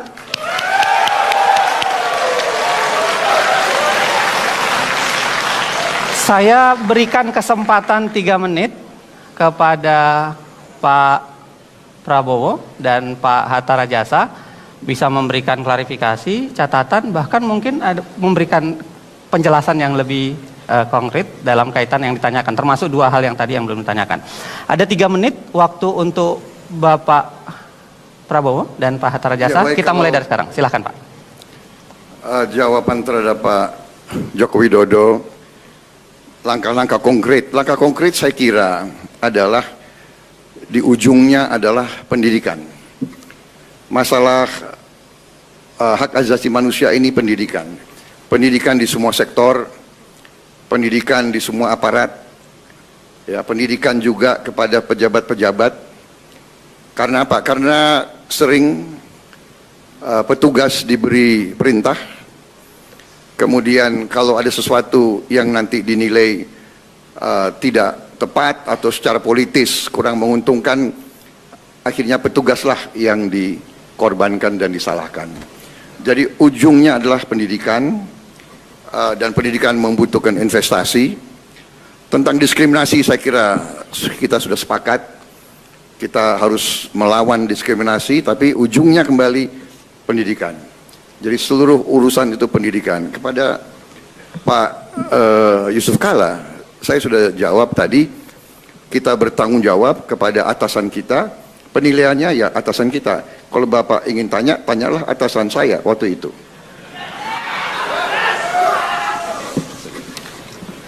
Ada yang mau disampaikan lagi, Pak Hatta Rajasa? Barangkali Ya. masih ada waktu 1 Saya menit kira lebih. tadi yang disampaikan, ditanyakan Pak Yusuf Kalla kepada saya soal diskriminatif dan Pak Jokowi juga, memang salah satu hal yang paling mendasar menyangkut hak-hak warga negara kita adalah jangan sampai ada diskriminatif dalam perlakuan hukum.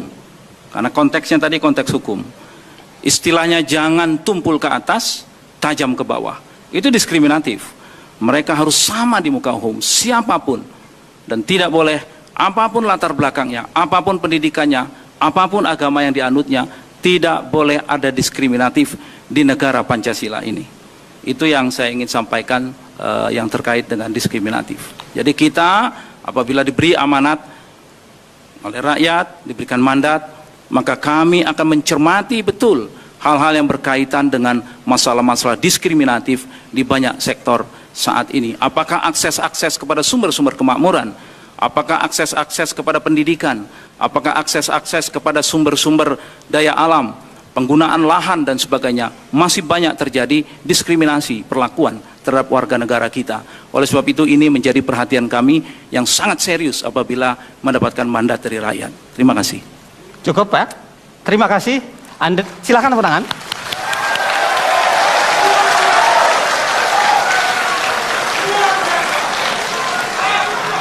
Pemirsa dan hadirin sekalian, Anda sudah mendengarkan sesi keempat, sesi yang ada lontaran saling bertanya antara kandidat, dan tadi kelihatannya ada catatan kritis, ada catatan klarifikasi, dan itu menjadi menarik untuk kita lihat kemudian. Kita akan pindah ke segmen kelima. Segmen kelima ini adalah segmen di mana saya akan memberikan satu pertanyaan penutup. Jadi Anda kaitkan dengan misi visi Anda. Jadi misi visi Anda itu kan saya tadi perhatikan Pak Prabowo dan Pak Hatta Rajasa, begitu juga Pak Joko Widodo dan Pak JK. Tapi ada banyak obstacle di antaranya. Apa yang Anda lakukan kira-kira untuk itu? Nanti akan saya tanyakan, jangan kemana-mana, kita kembali ke debat calon presiden dan wakil presiden Indonesia 2014. Sesaat lagi.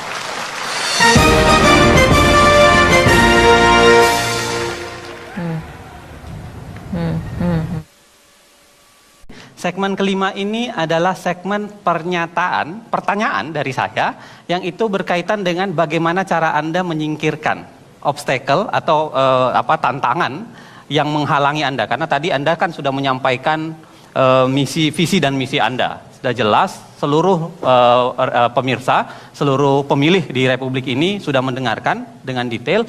Nah, saya ingin merangsang jawaban Anda sebelum Anda saya persilahkan dengan pertanyaan yang seperti ini. Dari semua misi dan visi yang Anda canangkan, sayangnya misi visi yang akan Anda tawarkan tersebut akan mengalami beberapa halangan dan hambatan dengan kondisi faktual. Misalnya, sulit Anda memastikan apa yang Anda perintahkan bisa dijalankan di daerah. Dengan dilakukannya pemilihan langsung, kepala daerah yang terpilih seringkali merasa tidak memiliki kewajiban untuk menaati apa yang ditetapkan oleh pemerintah pusat, karena merasa ikatan politiknya itu langsung ke rakyat, bukan ke pemerintah pusat. Juga ada problem lainnya, misalnya banyaknya kelembagaan yang tumpang tindih. Ada banyak sekali lembaga negara kita, ada banyak lembaga pemerintahan maupun lembaga negara. Begitu juga begitu banyak peraturan yang tumpang tindih antara satu sama lain, bisa secara vertikal maupun secara horizontal. Belum lagi kualitas birokrasi yang masih sangat membutuhkan sentuhan reformasi birokrasi. Pertanyaannya, apa saja langkah konkret Anda untuk keluar dari permasalahan tata pemerintahan tersebut sehingga misi dan visi Anda dapat terlaksana sebagaimana Anda rencanakan? Itu pertanyaannya. Saya berikan kesempatan kepada pasangan nomor urut 1, Pak Prabowo dan Pak Hatta Rajasa. Anda punya waktu 6 menit. Kita mulai dari sekarang. Silahkan Pak. Kami sadar sepenuhnya bahwa setiap usaha perbaikan, setiap transformasi pasti akan ada halangan, dan kita sudah mengerti halangan tersebut. Tumpang tindihnya peraturan, kemudian para pemimpin politik yang mungkin berasal dari latar belakang yang berbeda dengan kepentingan yang berbeda. Tetapi saya kira ada strategi tertentu untuk menghadapi kondisi ini. Yang pertama adalah kita harus memilih beberapa sektor yang menentukan. Kita tidak bisa memperbaiki keadaan sekaligus di semua sektor. Kita harus pandai memilih sektor mana yang merupakan kunci yang akan mempengaruhi sektor-sektor lain. Dan setelah itu kita harus menentukan sasaran, menentukan objektif. Berarti ini yang sering disebut management by objective. Tentukan sasaran, baru setelah itu kita ambil langkah-langkah menuju sasaran itu. dan sasaran itu tidak boleh banyak. Kita harus menentukan mana pangan, sektor pangan harus kita.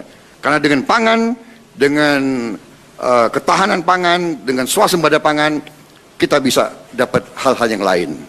Kita bisa dapat keamanan, kita bisa dapat ketenangan rakyat, kita bisa dapat rasa optimis rakyat, kita bisa menghemat devisa. Dengan devisa kita bisa investasi, dengan investasi roda ekonomi jalan, kesejahteraan umum naik. Jadi tentukan sasaran mana. Kami sudah menentukan pangan, energi, infrastruktur, reformasi birokrasi, itu sasaran-sasaran pokok yang harus kita selesaikan duluan. Kemudian kita juga jangan lupa sekarang the power of public opinion. Opini rakyat itu sangat menentukan. Opini rakyat, kalau kita memiliki tujuan yang baik, kita ingin perbaiki kehidupan rakyat, kita punya hati yang ikhlas, saya kira hambatan-hambatan itu bisa kita selesaikan dengan dialog, dengan persuasi, dan dengan opini dari rakyat. Public opinion pada gilirannya para penguasa-penguasa setempat akan dipaksa oleh rakyatnya. Karena yang kita inginkan adalah menyampaikan hal-hal dasar bagi rakyat. Air bersih, makan yang murah, sekolah yang baik, poliklinik yang baik, rumah sakit yang bisa terjangkau oleh uang rakyat, jalan yang bagus dari desa ke kabupaten, dari kabupaten ke provinsi, ke pelabuhan. Kita ingin kereta api, kita ingin jalan raya. Masa rakyat tidak akan mendukung pemerintah yang ingin berbuat untuk rakyat, untuk kesejahteraan rakyat? Saya kok percaya pada gilirannya dukungan rakyat akan mempengaruhi, dan pada ujungnya para penguasa yang tadinya mungkin karena tidak mengerti atau karena kepentingan tertentu bisa diyakinkan untuk kerjasama. Karena kita adalah pelayan rakyat, kita hanya bekerja untuk kepentingan rakyat Indonesia. Ada yang mau ditambahkan, Pak? Terima kasih. Hatta? Saya ingin mendalami hal yang sangat-sangat penting bagi bangsa kita, yaitu reformasi birokrasi. Acap kali hambatan atau obstacle yang kita hadapi, buruknya birokrasi. Apakah itu organisasinya yang tidak berwawasan atau berorientasi kepada pelayanan publik? Apakah aparaturnya yang tidak bersih karena sistem rekrutmen yang tidak baik, sistem promosi jabatan yang tidak transparan dan akuntabel, dan juga lembaga-lembaga, institusi-institusi pelayanan publik yang tidak melayani dengan baik karena tidak ada ukuran-ukuran, capaian-capaian yang pasti, sehingga pelayanan publik menjadi bertele-tele, menjadi mahal, berlarut-larut, dan melelahkan. Oleh sebab itu, maka langkah reformasi birokrasi harus kita tuntaskan dengan baik. Yang pertama, arah kebijakannya adalah organisasinya harus efektif dan efisien. Jangan gemuk yang bisa mengakibatkan birokrasi bertele-tele. Yang kedua, yang paling penting adalah bagaimana upaya-upaya kita untuk meletakkan asas akuntabilitas dengan berbasis kepada kinerja. Tidak ada satupun kebijakan-kebijakan yang dijalankan yang tidak bisa kita ukur akuntabilitasnya. Harus bisa dipertanggungjawabkan. Dan yang ketiga adalah upaya pemberantasan korupsi.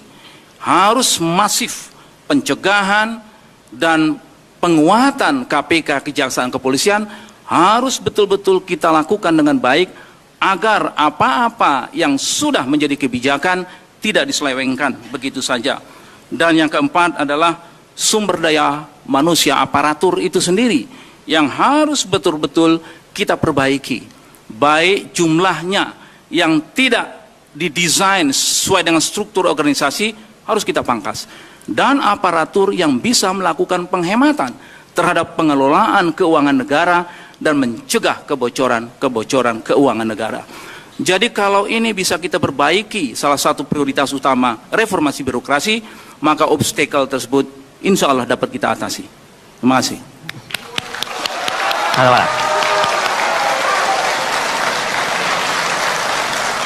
Baik, kita sudah mendengarkan jawaban dari kandidat pasangan nomor urut 1. Kita beralih ke kandidat nomor urut 2, pertanyaan yang sama. Anda punya waktu 6 menit untuk mengomentarinya atau untuk menjawabnya. Saya persilahkan 6 menit Anda dari sekarang. Silakan. Terima kasih. Jadi tadi yang ditanyakan itu daerah yang tidak mengikuti pusat. Yang pertama. Yang kedua, banyaknya lembaga yang tumpang tindih, banyaknya peraturan yang tumpang tindih. Kemudian yang ketiga, masalah kualitas birokrasi. Saya ingin menjawab yang pertama. Kenapa daerah tidak mengikuti pusat? Bisa mereka mengikuti 100% apa yang diarahkan oleh pusat. Dengan cara apa? Dengan politik anggaran. Karena 85%, rata-rata 85% anggaran daerah itu berasal dari pusat. Oleh sebab itu, dengan politik anggaran kita bisa mengendalikan daerah. Kalau tidak mau, beri punishment. Kalau ada prestasi, berikan insentif, berikan reward kepada mereka. Gampang sekali, hal sederhana yang sering tidak dilakukan. Politik anggaran bisa kita lakukan. Misalnya, masalah pembangunan pelayanan terpadu satu pintu. Daerah diperintah semuanya harus membuat itu. Kalau tidak, bisa DAK-nya, dana alokasi khususnya dipotong. Atau dana alokasi khususnya dikurangi. Itu sudah buat daerah sudah mengerikan. Inilah politik anggaran yang akan kita jalankan agar daerah sejalan seiring dengan pemerintah pusat. Yang kedua, masalah lembaga yang tumpang tindih, peraturan yang tumpang tindih. Saya kira kalau peraturan ini lewatnya hanya satu pintu, di seknek, dikembalikan lagi ke sana, keluarannya akan jelas. Tetapi kalau semua kementerian bisa mengeluarkan aturan-aturan yang tidak lewat pintunya jelas, di sekretariat negara saya kira akan terjadi seperti ini. Banyak peraturan daerah yang bertentangan dengan pusat, banyak peraturan gubernur juga yang tidak sinkron dengan peraturan, banyak sekali. Oleh sebab itu, pintunya harus diberi satu, sehingga keluarannya akan kelihatan dan seiring sejalan dengan arah yang sudah digariskan dari pemerintah pusat. Kemudian mengenai kualitas birokrasi, tadi sudah kami sampaikan, ini juga sebetulnya sesuatu yang tidak sulit-sulit amat, sesuatu yang sederhana. Tetapi kita ini sudah pesimis. Kalau saya, Pak JK, sangat optimis bisa membenahi organisasi. Karena apa? SDM-nya baik-baik. SDM-nya baik. Pinter-pinter. Ada doktor, ada magister, ada magister manajemen, ada sarjana, banyak sekali. Kenapa tidak berjalan dengan baik? Karena sekali lagi, sistemnya tidak dibangun. Sistem yang baik tidak dibangun di situ. Tadi sudah saya sampaikan, e-government, semuanya, dari e-budgeting, dari e-procurement, e-purchasing, e-katalog, e-audit, cash management system, semuanya harus dibangun. Kalau itu dilakukan, pemerintah pusat ini gampang. Saya tinggal cari tab satu aja, pencet daerah ini dapat uang berapa, masuk berapa, keluar berapa, bisa, setiap saat bisa dilakukan. Panggil saja programmer untuk melakukan itu. Nggak ada 2 minggu bisa dirampungkan. Nggak ada masalah. Artinya jangan pesimis. Kita harus optimis karena memang bisa melakukan itu dan sudah kita laksanakan. Sudah kita buktikan. Yang kedua tadi kami sampaikan mengenai kualitas birokrasi. Masalah pola rekrutmen yang memang harus kita cari yang terbaik, yaitu dengan seleksi dan promosi terbuka. Kalau itu dilakukan, saya kira juga hal yang sederhana, ini hanya masalah niat atau tidak niat. Mau atau tidak mau. Hanya itu aja. Silakan Pak JK. Pak JK ada mau tambahkan? Masih ada waktu 2 menit 16 detik. Silakan. Terima kasih Pak Jokowi. Tadi sudah dijelaskan lengkap sebenarnya. Namun kami hanya ingin tambahkan bahwa itulah tugas pemimpin. Meyakinkan di bawahnya untuk melaksanakan tugas-tugas yang sama sesuai tujuannya. Kalau pemimpin tidak sanggup meyakinkan bawahnya, memang bukan pemimpin yang baik. Jadi jangan menyalahkan daerahnya, menyalahkan bagaimana cara pemimpin itu. Pengalaman kami, selama apa yang kita ingin tuju itu dapat yakini dengan baik, sesuai dengan tujuan bernegara, kemakmuran, kemajuan, di daerah juga dapat dilaksanakan. Kedua, toh di pusat juga ada kegotong royongan pemerintahan, di daerah juga ada kegotong royongan yang sama, walaupun berbeda. Partai haruslah menjadi ketaatan kedua setelah ketaatannya kepada pemerintah. Dia harus ikut polisi partai, tapi yang harus diikutinya yang pertama ialah tujuan bernegara. Itulah diyakinkan. Yang kedua, tanggung jawab pemimpin. Kalau tanggung jawab pemimpin telah diinstruksikannya, maka yang pemimpin bertanggung jawab. Bukan bupati itu kalau dia telah melakukan salah, kalau materinya salah, jadi adalah juga keyakinan, kemudian tanggung jawab. Dan juga menjaga semua sistem yang jalan. Kalau sistem yang jalan seperti katakan tadi, ya kita pusat punya instrumen fiskal, instrumen kebijakan, dan instrumen pengawasan. Ada BPK, ada BPKP. Kalau dia tidak sesuai dengan aturan pusat, dengan mempergunakan instrumen itu sebenarnya pemerintah itu cukup kuat. Kalau lembaga-lembaga memang kita mengalami begitu banyaknya lembaga-lembaga. Ini memang harus dirubah. Negeri ini sudah desentralisasi, sudah otonomi. Berarti lembaga-lembaga pusat harus mulai berkurang dibanding tapi memperkuat lembaga daerah. Karena inti dari pembangunan itu ada di daerah. Jadi lembaga-lembaga pusat memang tidak perlu terlalu banyak. Ini memang harus di streamline sehingga ada penciutan daripada lembaga-lembaga yang tadi seperti itu. Tentang kualitas reformasi saya kira Pak Jokowi berpengalaman, kita semua berpengalaman. Kita ini orang baik, yang penting prosedurnya, pendidikannya, latihannya. Saya yakin negeri ini akan jauh lebih baik dengan sistem seperti itu. Terima kasih. Tepuk tangan.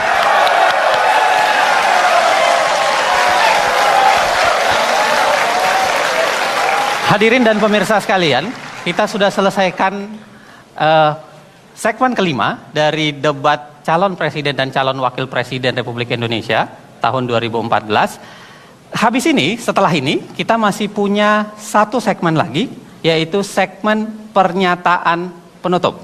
Jadi saya akan memberikan kesempatan kepada pasangan nomor 1 dan pasangan nomor 2 untuk memberikan pernyataan penutup.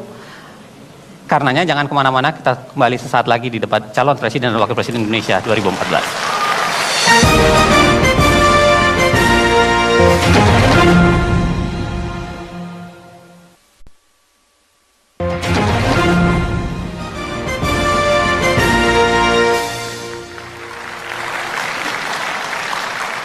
Pemirsa dan hadirin sekalian, kita mulai segmen ke-6 atau segmen yang paling terakhir dari debat kita untuk tema pada hari ini.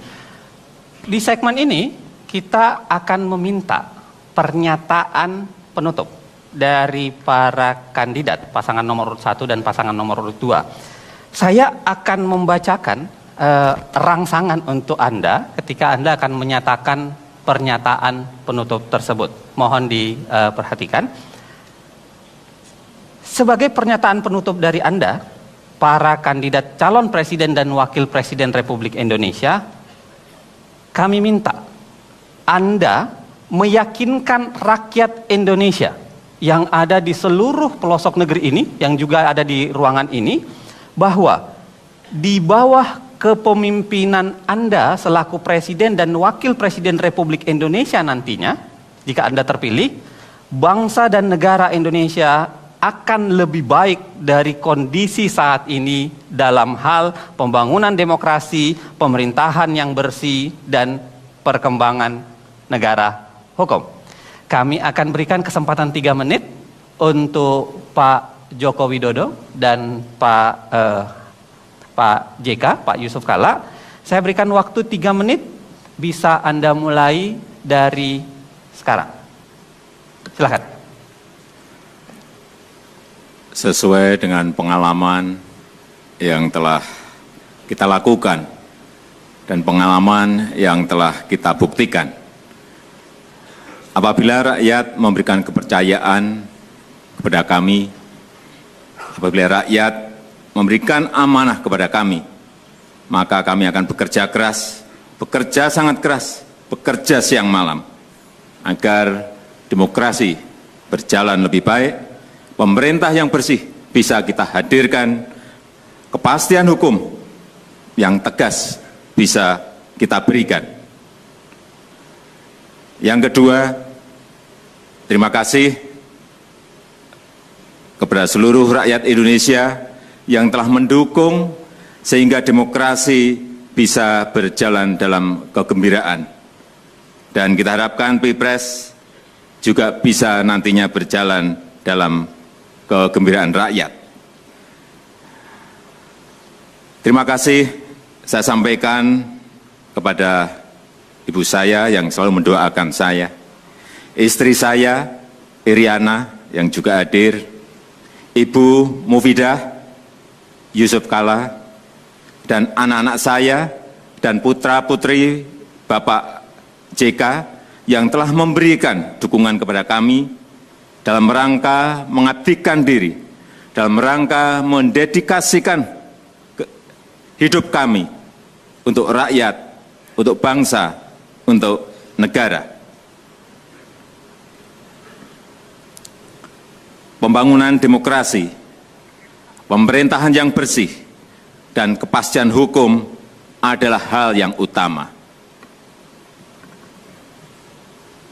Kalau presiden, nomor 2.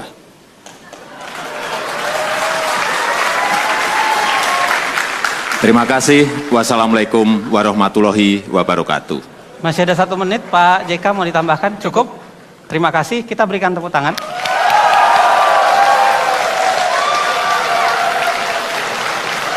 Saya ingatkan lagi-lagi jangan mendahului saya memberikan tepuk tangan, gitu ya.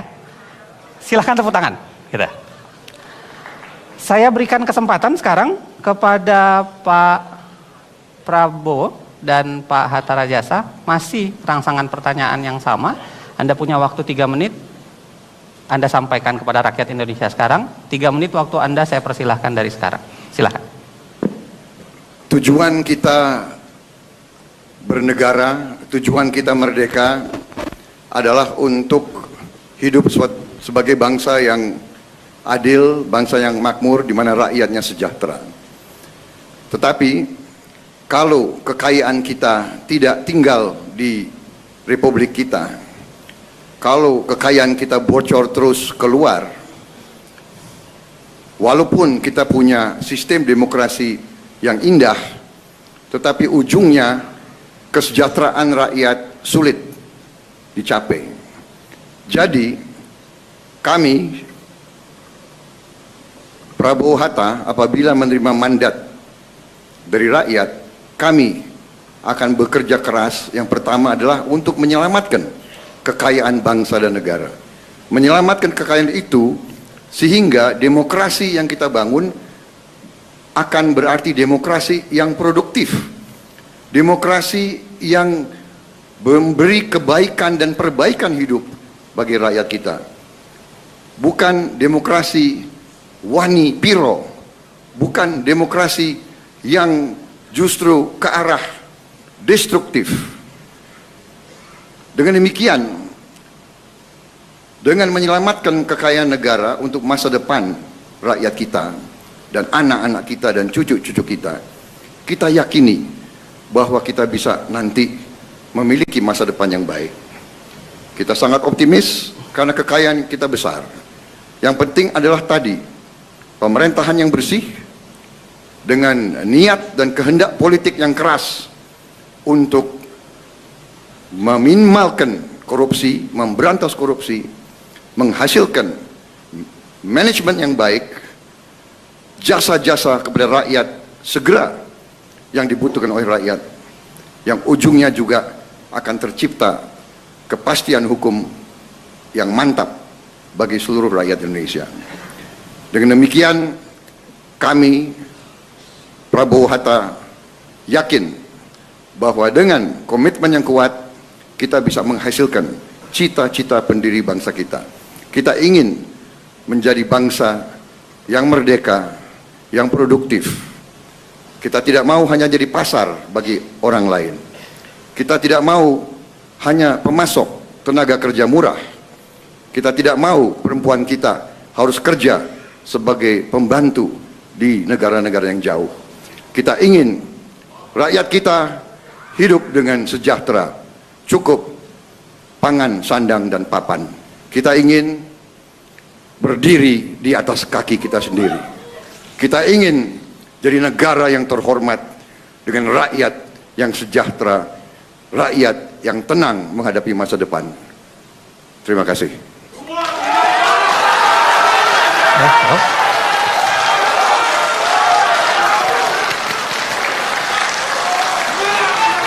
Terima kasih hadirin dan pemirsa, kita sudah saksikan seluruh rangkaian debat untuk tema kali ini.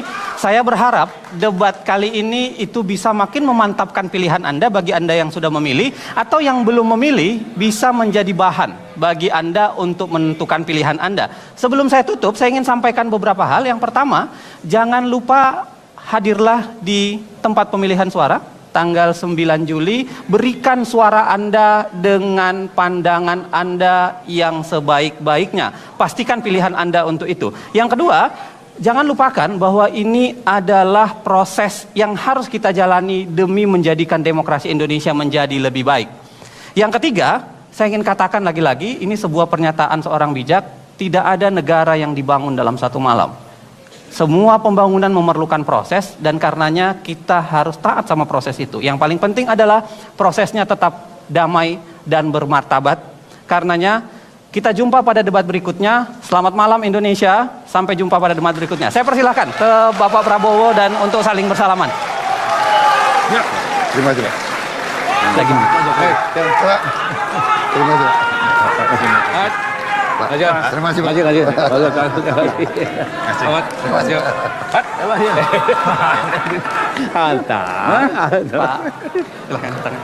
Kita akan menyanyikan secara bersama.